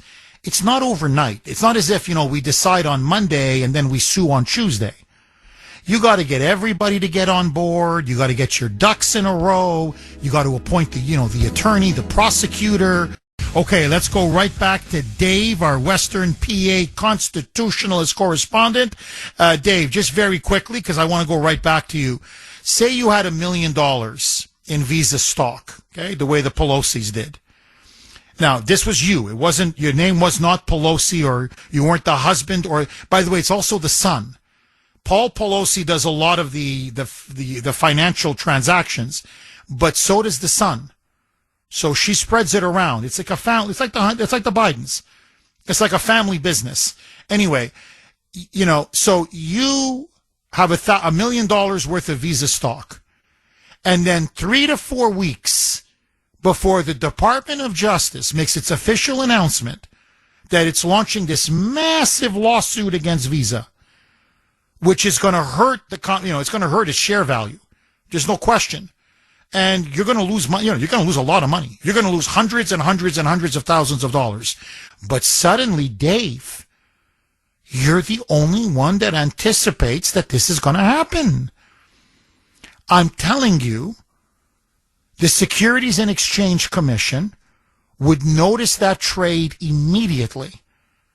And it would be a huge red flag. And they'd say, whoa. This guy out of Pittsburgh? What? This guy who's got, millions of dollars in stocks suddenly makes this big move just a couple weeks before the DOJ makes the announcement on Visa? No, we want to investigate him. Did he talk to somebody inside the DOJ? Did he talk to somebody in Merrick Garland's office? Because nobody was supposed to know about this. They'd be on you, Dave, like a cheap suit. And if you could, in other words, if you couldn't prove to them that you are just the luckiest guy on the planet, and this was all coincidence. Hey, look, my mother got really sick. Here, look, we had to move her to a nursing home. We needed the money, so I sold the Visa stock. Unless you could show them proof like something like this, like it was an emergency, I had no choice, I had to sell it, they wouldn't believe you. They'd look at your emails, they'd look at your text messages, they'd go through your life, they'd go through your bank accounts, they'd go through your life with a fine-tooth comb. And if there was insider trading, they'd nail you. They nailed Martha Stewart, they would definitely nail you. So you're completely right, Dave. If an ordinary person did what the Pelosi's do on a regular basis, you and I, we're behind bars. So why shouldn't they? Dave, final word to you. Am I wrong? Yeah, Jeff, I mean, all jokingly, I would implicate Bill from Sudbury. Show him what it feels like to have the feds crawling down his neck. No, Jeff, but seriously, Jeff, if my name was Dave Pelosi, or if my name was Dave Schiff, which I wouldn't take because, we know that Schiff is from Framingham up your neck of the woods. And may God remove that from you, Jeff. I know I wouldn't want that on my plate either. But, Jeff, it's just a double standard, Jeff. If I got caught with insider trading, Jeff, the Pittsburgh Post-Gazette would be tooting their horns because they're the liberal paper in Pittsburgh, and then it would go to our NPR station. Oh, my God, Dave from Pittsburgh, he's the second coming of the devil. Even though I was born in Salem back in Massachusetts, Jeff. But, I would be called Heretic of the Year. I'd have 666 across my forehead. And just for one more thing, Jeff, I wish I had $1 million to invest. But leave that alone. But one more quick thing, Jeff. I am in the Mercantile Exchange, so I'm involved with what I work with. Being a welder, I'm involved with gold, silver, copper, aluminum, and, of course, U.S. Steel. So they can connect me to U.S. Steel Trading, Jeff, when Trump came here, so they can nail me with that, buddy. Dave, honestly, you're always very funny. You're just a very funny guy, and God bless you. Dave, please keep calling, my friend. I swear to God, you always make me crack up. Dave, thank you so much for that call. 616, he bought U.S. Steel. By the way, that was a good investment. Because, Trump is going to save the steel industry. Honestly, that's a smart bet. 617-266-6868 is the number. Mark in Medford. Mark, you've been holding patiently. Thank you and welcome. I think it's a record, Jeff. You're always worth the wait. Go ahead, my friend. That's kind of you to say, my friend. Anyway, we're forgetting something about this whole Alvin Bragg and Leticia James. Do you remember when Trump's attorneys and the media and the people We're asking them, what are the charges on Trump? And what was the answer they gave us, Jeff? We don't have to tell you. Now, Jeff, in what state in this country does a law enforcement agency, a DA, an AG, has ever said to anybody, you're under arrest, but we're not going to tell you what you're under arrest for? Mark, honestly, drop the mic. You are so right. I remember that. When Alvin Bragg was being pressed, but what are the charges? He goes, well, I don't have to tell you. When I go to court, that's when I present the charges. And everyone was like, what? Mark, are they going to nail Leticia James? And do you think she's going to see some hard time? I think they are, Jeff. I think it's time that someone is going to be made an example of, and I think she's a prime candidate. And I also think that she might roll. She just might roll on a few people and mention a few names, Jeff. And you know what? I got a message for Leticia. Hey, sweetheart, you effed around and you found out. Nobody is above the law. You're absolutely right, sweetheart. Nobody is above the law. You know, or Mark, as they say, karma's a bee. Oh, is karma a bee? Mark, thank you very much for that call. 617-266-6868 is the number. Okay. By the way, I'm getting a lot of reaction from all of you on the wealthiest place in Massachusetts.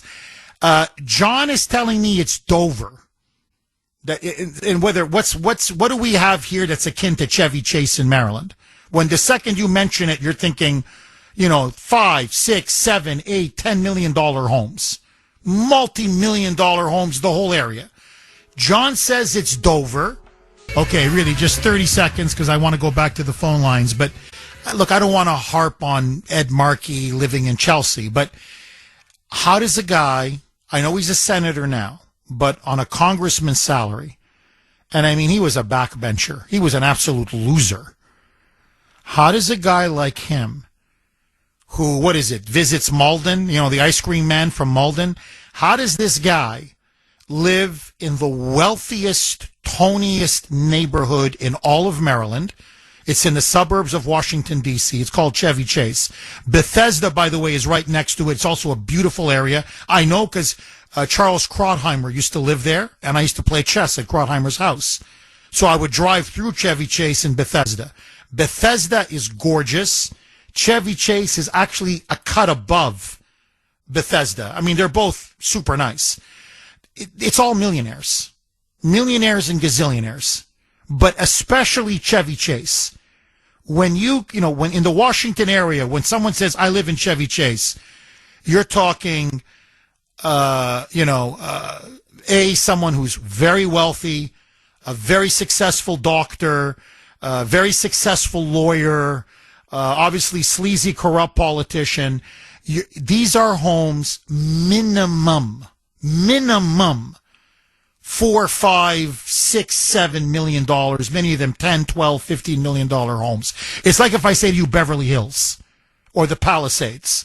You're like, whoa. It's the wealthy of the wealthy, the cream of the cream, as the French would say, la creme de la creme. Okay, the cream of the cream. Now, how does this guy afford it? That's the question. Nobody in the media has asked that question. And I'm telling you, if you just follow the money, the guy is corrupt as hell. It's obvious. Now, the only reason why Sandy and I were having an interesting conversation, because she's originally from the D.C. area, the only reason why we don't have an equivalent of Chevy Chase here in Massachusetts is because Mass has different zoning laws than Maryland. So, believe it or not, in Brookline, there are middle-class people. Middle, upper, mid. Not everybody's a millionaire. Pocket here, a pocket there. Even Wellesley, which is very well-to-do, and Dover as well, very well-to-do. But, on the edges, an area, a street here, a street there, you could find something that's semi-reasonable, meaning close to $1 million. Nantucket, the Vineyard, same thing. Very well-to-do, but because of the zoning laws, you can get a couple people that, they're not mega or uber wealthy, and they manage to, rent an apartment or get some kind of a bit more of a modest townhome. Still very expensive, but not astronomically expensive. But Chevy Chase, think Beverly Hills. It's where the mega rich live. Now, to me, how does any politician become mega rich? That's the first red flag. And the second red flag is, what did he or she do to get that rich? 617-266-6868 is the number. Jeff in Chelsea. Thanks for holding, Jeff, and welcome. Thank you very much, Jeff. Hi, Jeff. Good morning. Now, as far as the politicians are concerned, Jeff, I got news for you. We will be in jail before they're in jail, and I'll tell you why. Because here's the thing with these politicians. The Democrat Party, especially, and the Rhino Republicans, they're a mafia state. The mafia can do whatever they want to do, and the enablers is Normie Norm, who don't even listen to this broadcast, don't even listen to conservative or left-wing broadcast. They listen to the 6 o'clock news, and they want in on the racket. They want to have the money in their pocket, easy money, plus the illegal aliens who are already in this country, plus the Chinese and Saudi Arabian backers who are funding this country. Jeff, we are heading towards a ultimate mafia state, and there's nothing we can really do about it in the physical. That's my take on it, and eventually we will be communist Cuba, with the Chinese and the Saudis and other hostile countries calling the shots, and the Americans will be like the Vichy French under Nazi Germany, or worse, like communism. That's what disgusting communism is in Cuba. It's coming here to America. What do you think, Jeff? Well, Jeff, look, we don't even have to make even predictions, okay? You're right, but I'll show you just how right you are. Elizabeth Warren, just to give an example of Massachusetts. So this is the senior senator for Massachusetts, Elizabeth, who's done nothing for this state. Nothing. Literally nothing. Nothing. And by the way, she's worth now north of $40 to $50 million. And nobody asks her. You think the Globe or the Herald or any of them, 4, 5, 7, 10, 25, how did you get so rich? How did you suddenly, again, on a senator's salary, I know you did the fake Indian routine to get yourself to Harvard. But, outside of, that was $300,000 or $350,000 a year. How did you go from $350,000 a year and actually took a pay cut to be a senator, and suddenly now you're worth north of $40 to $50 million, you crook? Okay, but let that, Jeff, let that go, as I like to say. She goes up to New York City and she endorses the communist Zoran Mamdani. Full-throated endorsement. She then comes back to Boston now. And this broke either last night or this morning. I can't tell you when, but within the last 24 hours, she has now come out and fully endorsed, you guessed it, Marxist Michelle Wu for mayor of Boston. So, and by the way, this is after. I want all of you, please, if you live in frankly across the country, you should know this because it's coming to you. But in Massachusetts, for those of you that have anything to do with Boston, listen to this.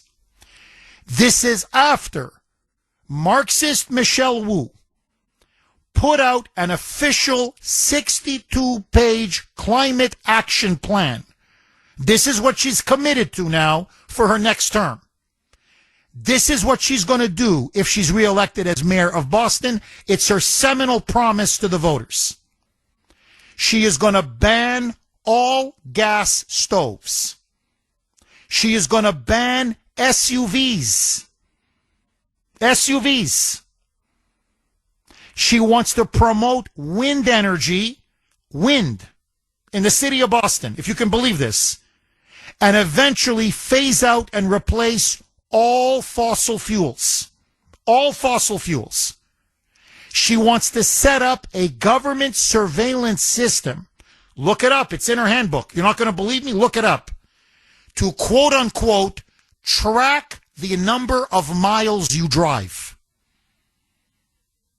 So the government will be tracking you in your vehicle to see how much quote unquote carbon you're emitting, how many miles you drive. Every home or residence in Boston is now going to be measured and scored by their words, how quote climate compliant you are. The more climate compliant you are, the more they're going to give you tax credits.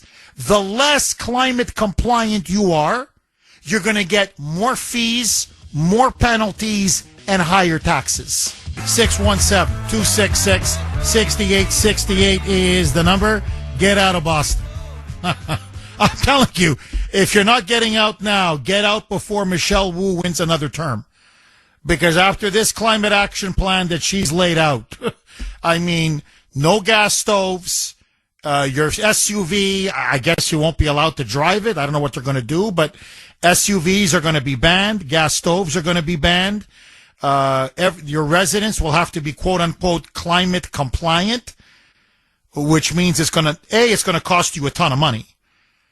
You're going to have to make all kinds of renovations, but you're going to have inspectors breathing down your neck. You're going to see violations of your privacy. They're going to tell you what you can buy, what kind of light bulbs you can use, you name it.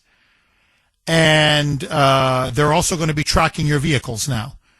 She's promising a government surveillance system that literally will track you and your car and how many miles you drive. And it just goes on. It's 62 pages. The woman is a stone cold communist. There is no difference between her and Zoran Mamdani. None. I know Mamdani's in the media capital of the United States, New York. That's why he's getting so much of the oxygen in the room. But honestly, you compare Mamdani to Michelle Wu or to Brandon Johnson in Chicago, or now they've got this crazy one in Minneapolis. He's a Somali Mamdani who is the exact same on the issues. So, no, socialism, communism is coming. And Mamdani and now Wu officially endorsed by Elizabeth Warren. And apparently now AOC is going to come down and campaign for Michelle Wu, as is Bernie Sanders. You have somebody like her running a major city, she's going to run that city right into the ground. If you can, get out of Boston. You've been warned. 617-266-6868. Okay, super quick. It was a huge story on Friday. Still obviously an important story. Democrats behaving badly. It's national. It's not just local. It's a national story. The sheriff of Suffolk County, and as many people across the country should know, Suffolk County is a very important county here in Massachusetts. Suffolk County, the sheriff, Stephen Tompkins, I like to call him Stevie just to get under his skin. But anyway, Steve Tompkins, he is the sheriff. He has been elected by the voters of Suffolk County, if you can believe it. He is a hardcore moonbat. He is a big supporter of the sanctuary state policies of Maura Healey and the sanctuary policies of Michelle Wu. He, in fact, cleared ICE from his jails, famously, in 2019, where he said you are not allowed to come in and arrest a single illegal alien, no matter what kind of a violent or outrageous crime they have committed. Well, this man, who has 1,000, in fact, over 1,000 employees, many of them law enforcement officers who serve under him, was caught in Florida, was actually charged and arrested and taken into custody on charges of extortion. Now listen to this. Again, look how greedy these Democrats are. He apparently, allegedly, was extorting an executive of a national cannabis retail company. You know, one of these pot shops that they sell weed, marijuana, which are, by the way, prominent all over Massachusetts. And everybody now wants to come to Mass. Everybody these weed companies, these marijuana companies, they all want to come to Massachusetts because it's almost an unlimited market. And in particular, they want Boston because they're all, yeah, oh yeah, man. Oh man, that's good. Man, I'm flying, man. I'm flying, man. People love to get high here. Moonbats and liberals in particular. They love to get stoned all day, all night, especially on the weekends. You cannot have enough pot shops in this state. I mean, seriously, I drive down the 1, just very quickly, down Route 1. Every second billboard is a cannabis ad. And it's not one company, you know, buying multiple billboards. No, they're all these different businesses. Like one after another I'm like, is that all we sell now? Is that all we can grow? Is that all we can make in this state? Is pot? Marijuana? And I'm thinking, obviously there's a massive market for it because everywhere you go, they keep advertising. And by the way, they don't care that kids see this. They don't care that, by the way, some of them are very close to schools. So kids are seeing this all the time. So the message that is being given to our children, to the population at large, but especially to the children, is go get stoned. There's nothing wrong with getting stoned. Get high in the morning, get high in the afternoon, and get high in the evening. Just get stoned all day, all night, all week. And people are buying. Anyway, there's a big market. Everybody wants to get into Massachusetts. And so this national cannabis company wanted to get into Boston. And good old Stevie wanted to, as they say, wet his beak, get a slice of the action. And so now think about this. This guy's a freaking sheriff. He's a sheriff and an open borders pro-sanctuary city sheriff. And he said, you can't do business in Boston. No, listen, buddy, you can apply for all the permits you want. You can apply for your license all you want. You can try to set up shop all you want. I got connections in the Democratic Party. I got connections with the mayor's office. I got connections with the governor. This is what they call a toll fee. And by the way, it's very common in this state. I'm going to get to that in a minute. It is unbelievable, but it's called a toll. And it's prevalent. In other words, you got to pay me $50,000 just to get into, it's pay to play, just to get into the game. So you want to make sure I don't cause you any problems? No, there's other people you're going to have to bribe to get your license and your permit. But step one, the first door is me. Steve Tompkins, sheriff, with the badge to uphold the law. Because, I put bad guys in jail. You see, I may be a crook and a thief and a fraud and a con man, but I also put robbers and thieves and frauds in jail. That's the Massachusetts way. That's the Democrat way. He made a big mistake. Had he committed his crime here, he would have gotten away with it. But he did it in Florida, under Ron DeSantis, red state Florida, where they actually have law and order and honest government. And so they nabbed him. And now Steve Tompkins is in trouble. He's in big trouble. They've got him dead to rights. He's at a minimum now going to lose his position.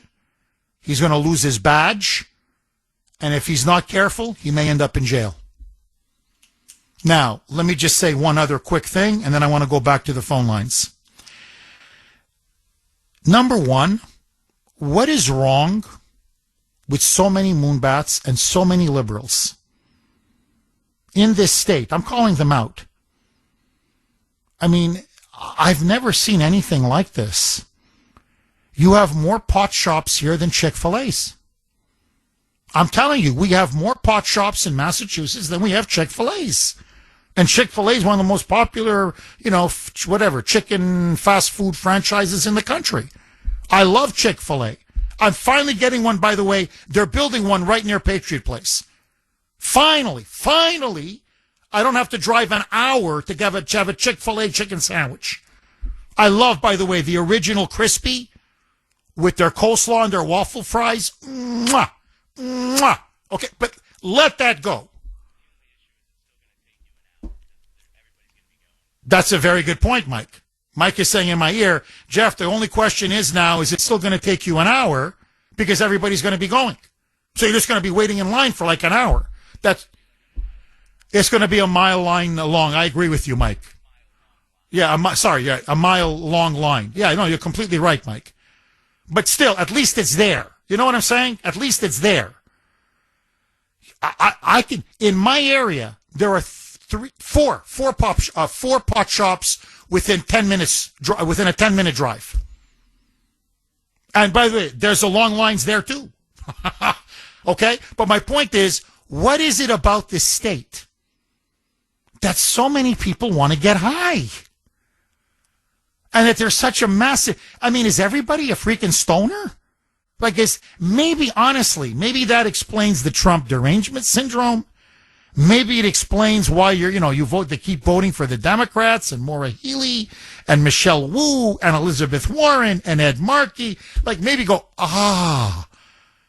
they have fried their brains on drugs. That explains everything. It's a state full of Cheeches and Chunks.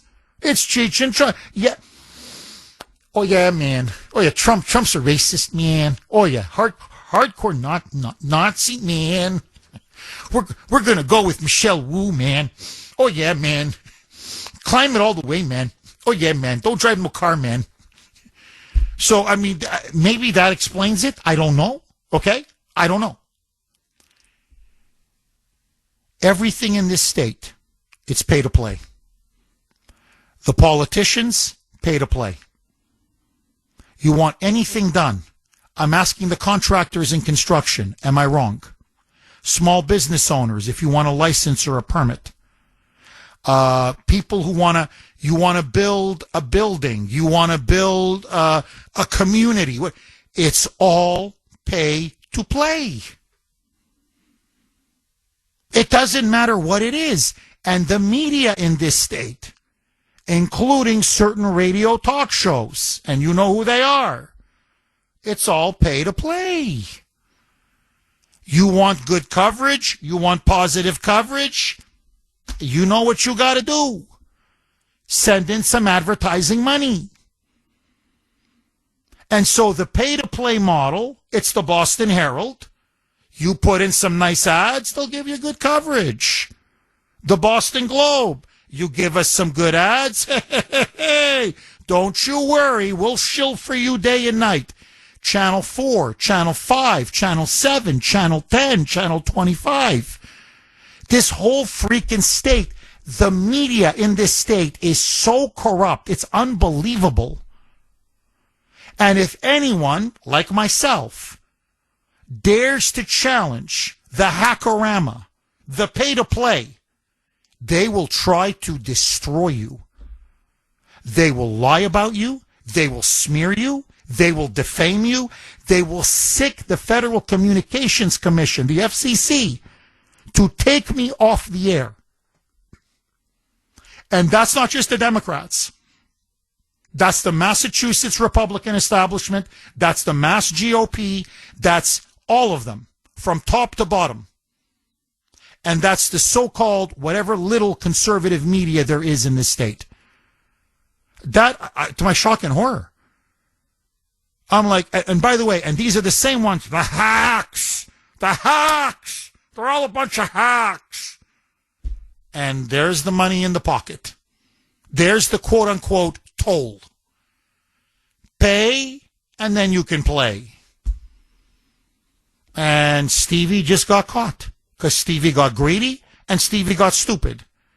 As long as you stay in this corrupt state, and I'm telling you, we're up there with Louisiana, we're up there with Illinois, we're up there with California. There are about 4 or 5 really corrupt states. We are right up there. Rhode Island, by the way, is also surprisingly a really corrupt state. Okay? But or New Jersey as well. We are we're right. We can play with the big boys. But as long as you stay within the confines of this corrupt hackorama, nothing happens to you. No matter how dirty, no matter how corrupt, no matter how illegal. But you start doing this in a red state, like Stevie Tompkins found out, you're going to get nailed. And he got nailed big. 617-266-6868.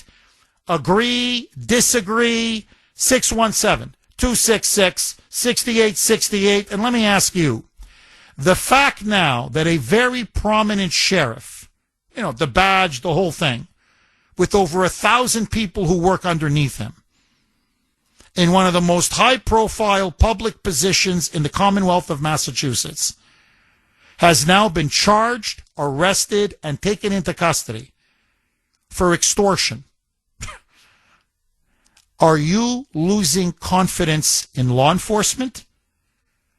And are you losing confidence in the authority of law enforcement?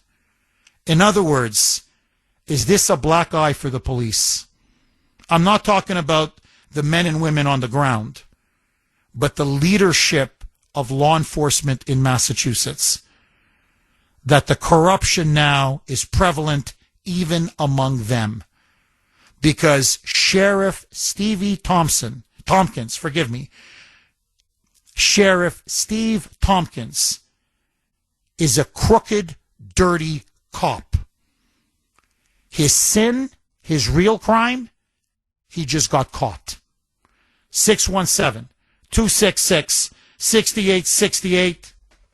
Craig in New Hampshire. Thanks for holding, Craig, and welcome. Good morning, Jeff. Hi, Craig. The reason I'm calling is going back to the how Congress gets so wealthy. Yes.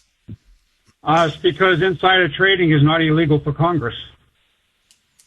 Well, Craig, my understanding is it's not illegal for members of it's illegal for members of Congress, but it's not illegal for their immediate family members.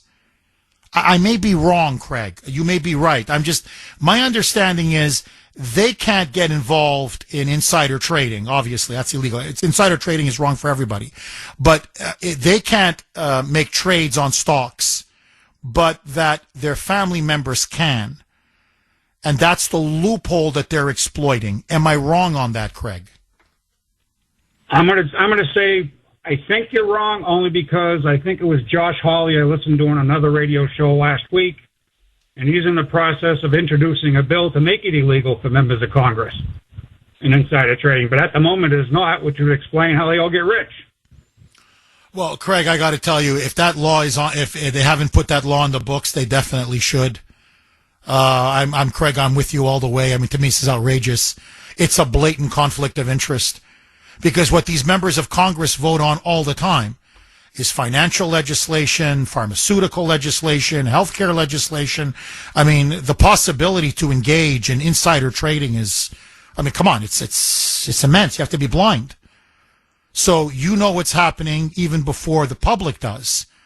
So that gives you a massive unfair advantage. And that's how you're able to manipulate the stock market and, get the right stocks and the right shares, and that's how you become a multi-gazillionaire. Yeah, Craig, it's not about insider trading. It's about trading. You're right. Members of Congress can trade on the stock market. You can't engage in insider trading. Insider trading is illegal for anybody. But effectively, if you work in Congress, you have inside information. And Hawley's point is that's a form of insider trading. So you trade in stocks, it should be illegal. So you're right. Members of Congress technically are still able to buy and sell stock. And I think that should be completely illegal. I guarantee you. I guarantee you if they, now I don't know if they're going to vote for it, but I guarantee you if they pass that law, a lot of members of Congress are suddenly not going to be so rich. I guarantee it. Craig, thank you very much for that call. I appreciate it. 617-266-6868 is the number. In fact, that leads me to the Kuhner Country poll question of the day, sponsored by Mario's. Mario's Quality Roofing, Siding, and Windows. And it goes right to the question that we're talking about now. Should, in fact, let me give you the exact poll question. Okay, here it is. Should members of Congress and their immediate families, so not just the members of Congress, spouses, children, should members of Congress and their immediate families be barred from trading on the stock market while they hold office? A, yes. B, no. I want to hear from you. I'm a yes all the way. All the way. But that's me. I want to hear from you. You can vote on our webpage, wrko.com/Kuhner, wrko.com/Kuhner, Kuhn as in national ER. You can also vote via X. And again, last night I was very active on X. My handle there, all one word, at the Kuhner Report, Kuhn as in national ER. So, yeah, they should not be allowed to trade in the stock market while they hold office. To me, that's a blatant conflict of interest. But as Nancy Pelosi shows, you don't have to do it yourself. Just have your husband do it. You give him the insider information, or if you're married and say, to your wife, you're a male member of Congress, you give your wife insider information, or your children, your sons or daughters, and they'll make the money for you. That's how the racket is played, and Craig is right. It's by manipulating and playing on the stock market that's how they're able to make this fortune. And I mean, these extravagant fortunes. 617-266-6868. And notice, they're all screaming that the system is rigged. It's rigged! The whole system. I'm like, who's rigging it? You. Who's part of the rigging? You. Who's stealing us, who's robbing us blind? You. So the very thing you're decrying is the very thing you're doing. I'd love to see Elizabeth Warren's stock portfolio. Okay, this is from Diane, who emailed the Kuhner Man. And Diane makes an absolutely excellent point. Jeff, employees and their immediate family of state lotteries are banned from buying or playing any lottery. So why are politicians allowed to trade in the stock market? They absolutely should be banned from any and all trading on the stock market, etc. Republicans are also involved in insider trading as well. Oh, no question.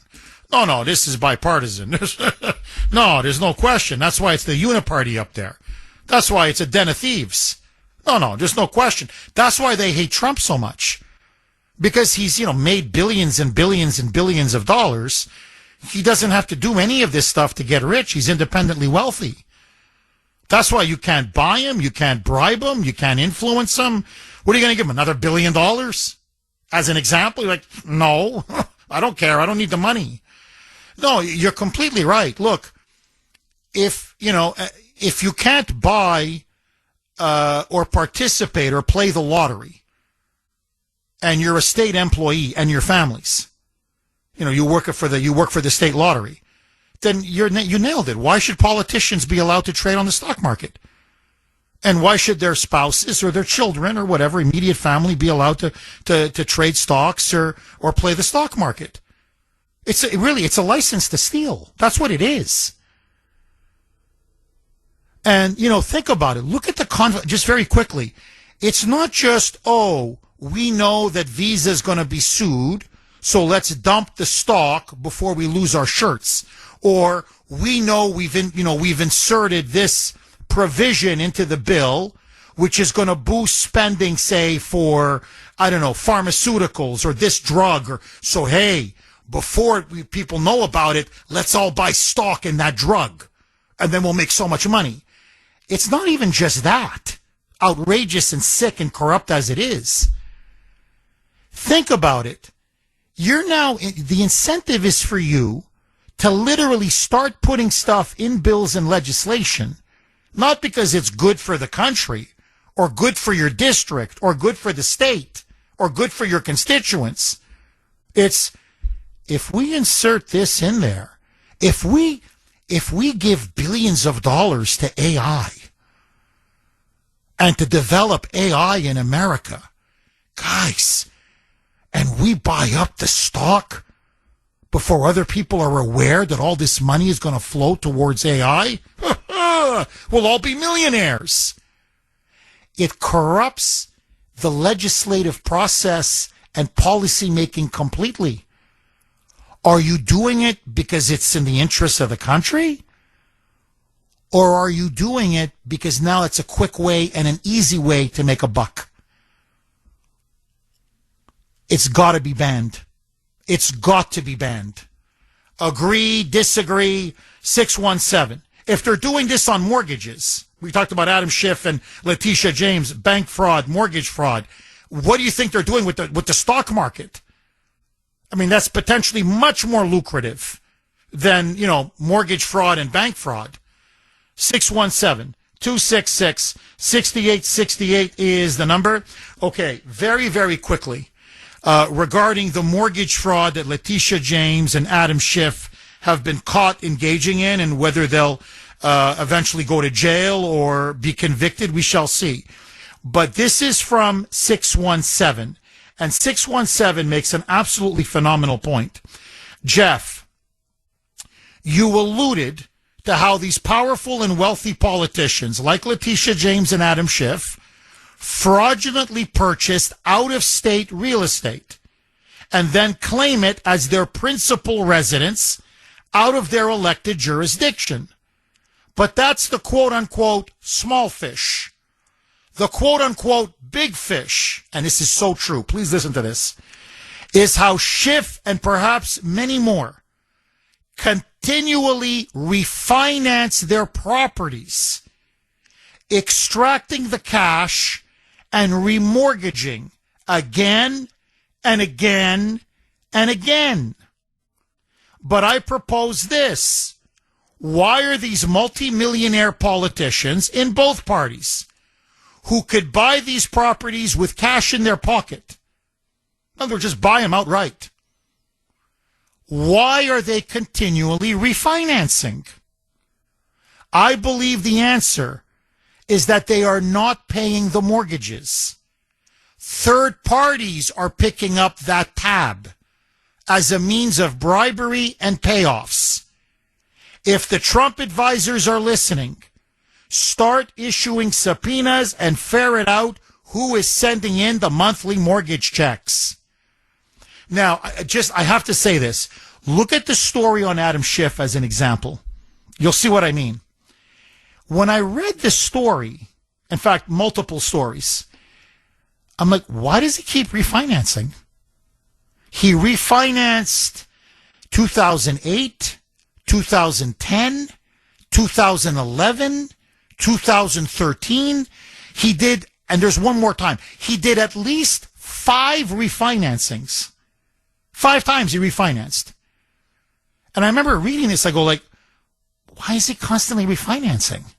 Like, it's just more debt and more debt and more debt. Now I'm like, that's how you milk that property for everything that it's worth. And if you've got someone else, a lobbyist or a donor who owns you, paying the mortgage, then it's really all money in your pocket. It's a form of bribery, but through the back door. Now I know why. In other words, all this time I was thinking, well, they're just going for the low interest loans. They're going to get a more favorable, loan rate, which saves them $100,000 or $200,000 over time. Oh no. 617-266-6868 is the number. This is from Joe on email. He emailed the Kuhner man. Jeff, they named a TV show after Congress. It's called Who Wants to Be a Millionaire? We need Doge and the IRS to investigate all members of Congress. Oh, Joe, you're 1,000% correct, as I like to say. And if they ever did have Doge look into Congress, members of Congress, there'd be a revolution. They go apoplectic. They would go berserk in Congress. I'm telling you, they'd shut the whole government down. They'd shut the country down.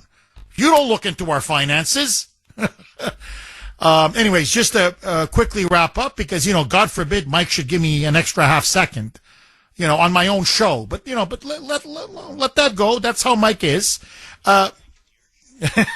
He goes, you think it's your show? I thought, honestly, I go, oh, look at them. They're cutting corners, declaring a primary residence to get better loan rates. And, we're talking about a couple $100,000 over the long run. No, just to show you how naive I am. No, they're refinancing and refinancing. They're milking that thing dry. And then on top of that, they probably have a donor or a lobbyist paying for the mortgages. So we're talking now millions of dollars.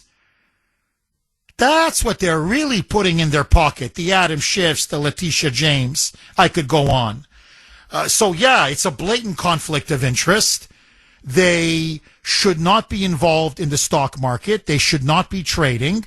And they clearly now shouldn't be having multiple residences where they keep claiming every single one is their primary residence. That's illegal. And it's wire fraud, financial fraud, bank fraud, you name it. Very quickly. This is from my sister who works in healthcare, so to understand where she's coming from. Here's what my sister Jennifer texted me, 10 minutes ago, from Tucson, Arizona.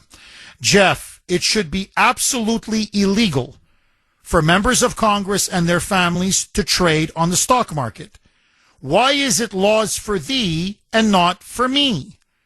If you ever listen to contest rules, like say, for example, Ford is giving away a new car. Employees of Ford and their family cannot enter. I used to sit on an institutional review board at a hospital in North Carolina, and the researchers there had to declare that they or their family do not have a financial interest in their research product. There are so many examples of this all over our country. Why should Congress be any different? Jen, ditto. I agree with you 1,000%. And then she adds, and she's right, that is why Dr. Fauci, I don't know why you're calling him Dr. Jen, honestly. Just call him Chicken Little. That's what he is. That is why Chicken Little should be charged, because I'm pretty sure he benefited from the research conducted on behalf of the National Institutes for Health.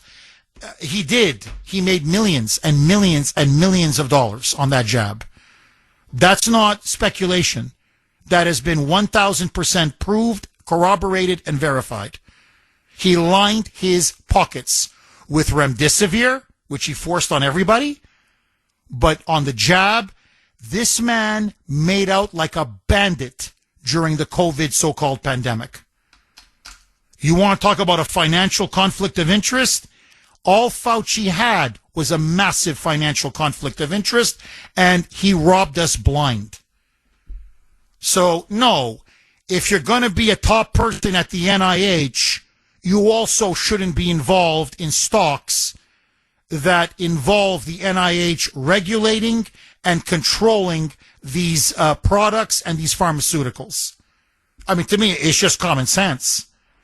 617-266-6868. Okay, let's go to Sandra in Boston. Thanks for holding, Sandra, and welcome. Hi, Jeff.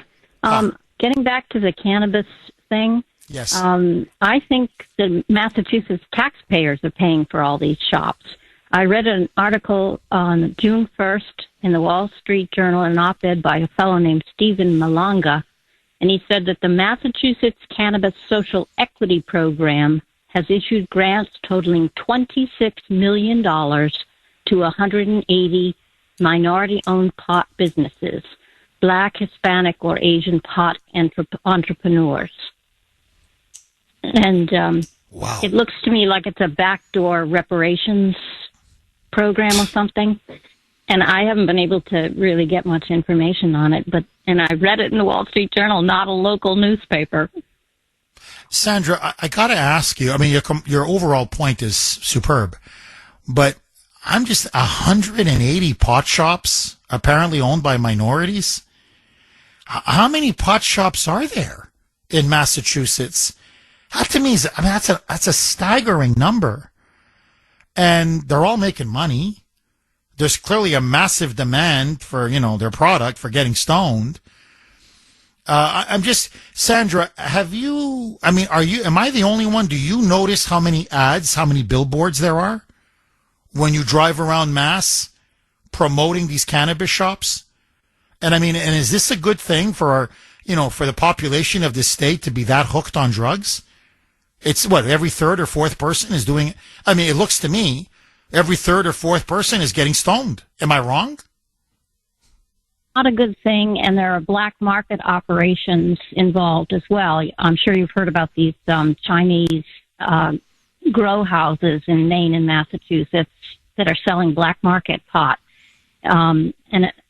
What happened after COVID and the Black Lives Matter riots in my neighborhood is a lot of the old shops went out of business and they put these pot shops in instead. So we've got weed shops like every other block. Ay. Sandra, are they full? Or people, I guess they are. So are people going and buying? Well, a lot of people come over the bridge from Cambridge to buy. But it doesn't, I don't think it truly reflects what our neighborhood is about. It's bad. It's not a good thing. Oh, no question. And look, I'm going to do a separate show on this, but I just want to tell people right out of the gate, they need to know this, that when you're talking about today's marijuana, pot, weed, whatever you want to, whatever term you want to use, we're not talking about your parents' weed. That's the common misperception that people have. I'm not talking about the marijuana of the 60s and 70s. A lot of it was grown at home or whatever. The THC content in the marijuana that they're selling now is 1,000 times higher than the kind of pot people used to smoke, or use 30, 40 years ago. It is much more addictive. It is much more unhealthy.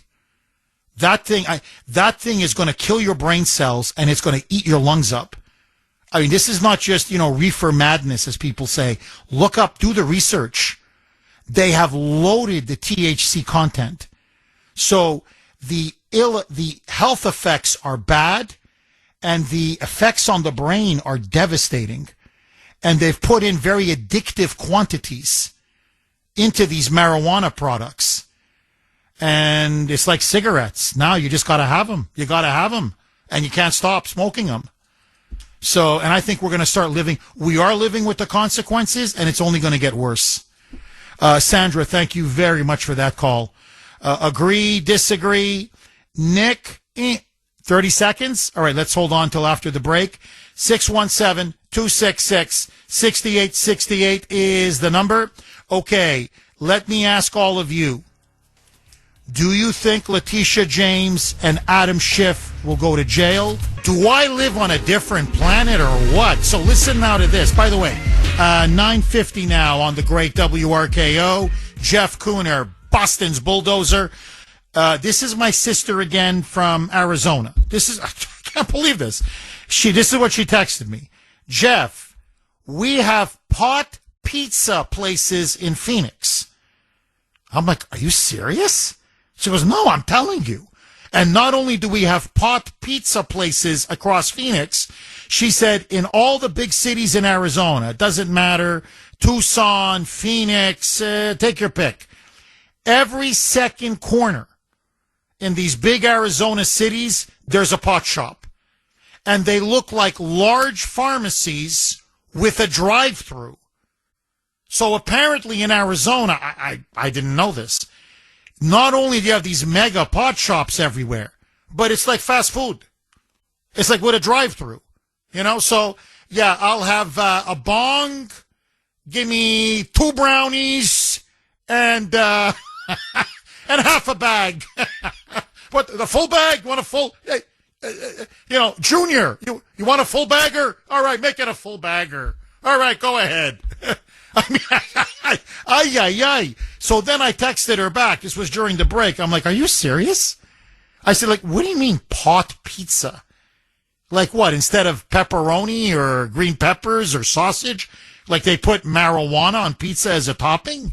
She said, no, it's the pot crust pizza. I'm like, what? So I'm like, what? So the pizza crust is made with marijuana. She goes, yep. Are you serious? Sandy says there's marijuana pizza in Massachusetts as well. Well, that's true. I'm not part of the weed community. She's like, how would you know? I'm just shocked. She said, apparently we also got the mega dispensaries here with the drive-through. I wasn't aware of that. Apparently, my sister tells me there's also pot dessert. Like literally, like cupcakes. Cupcakes with marijuana. I'm like, ay. Well, there you go. Huh? Boy, it's a different world, isn't it? Holy man. And you wonder why. No, really. Jeff. Yeah, no, I've heard of pot brownies. I have. But I didn't know about pot pizza and the drive-thrus and that to me explains so much about Massachusetts now. It's all making sense to me now. They're all stoned. That's why Warren, man. The chief. Okay. Oh, I get it now. Nick in Weymouth. Thanks for holding, Nick, and welcome. Well, like you say, Jeff, and how you doing? Nobody goes to jail. Not if you know somebody, not if you're connected, not if you get dirt on somebody. So we'll see what happens to Tompkins. It's a DOJ case. But hey, and that's, of course, in Massachusetts. I'm still waiting to see the murder case of a girl in Stoughton. Ken. She lived in Stoughton. Name was Birchmore. That was 5 years ago. It's a yet unidentified court date for a case at DOJ in Boston, federal court building. I don't know why it's taken so long for something like that, but that's just the gist of everything that happens. So we'll see what happens with Tompkins. Again, that's the DOJ. Let's see what they do. But I saw a telling thing yesterday, inconsequential it may seem. I heard it, Trump, somewhere in the White House, they got a gallery of past presidents. It's a traditional thing. Just recently, he had the Bush paintings of photographs, whatever, and the Obama photographs, whatever, moved to a different area. I'm saying he probably has seen some things that he was aghast of and probably suspected with some of the information that's hidden from us, and we'll never know what these culprits did. The Bush people were as damaging to Trump as almost everybody else. Comey was a traditional Bush man, bailed them out of huge problems, bailed international banks out of huge problems, on the board of several banks because of what he did. He was just a no-good person, but he's just a small spoke in the wheel. But what I'm saying is they weren't good people. And the last thing about Bush, too, by the way, remember he evacuated 2,000 to 3,000 people who were Saudi-connected immediately within the 2 weeks. And I wanted to call you last Friday.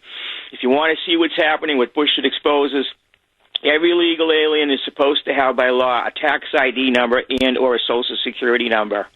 All you'd have to do is look them up, people of working age, and see how many dimes, dollars, or quarters that they've actually paid in state taxes and income taxes. I would say the results would be astounding. What do you think about that? Oh, that's a good point. That's a really good point, Nick, and it's a nice way to end the show. And thank you very, very much for that call. By the way, my sister now is sending me all kinds of stuff. Listen to this. So, Guadalupe, Arizona isn't generally thought of as a hub of innovation. This is an ad. But in this tiny, often forgotten valley town, sandwiched between Phoenix and Tempe, Arizona, lies what's believed to be the country's first cannabis dispensary that also has a full-service kitchen. It's called the Mint Cafe. And apparently, it's got marijuana-infused pizzas, burgers, chicken nuggets, tacos, and they're selling like crazies. They're selling like crazy. I was going to say like hotcakes. They're selling like hotcakes.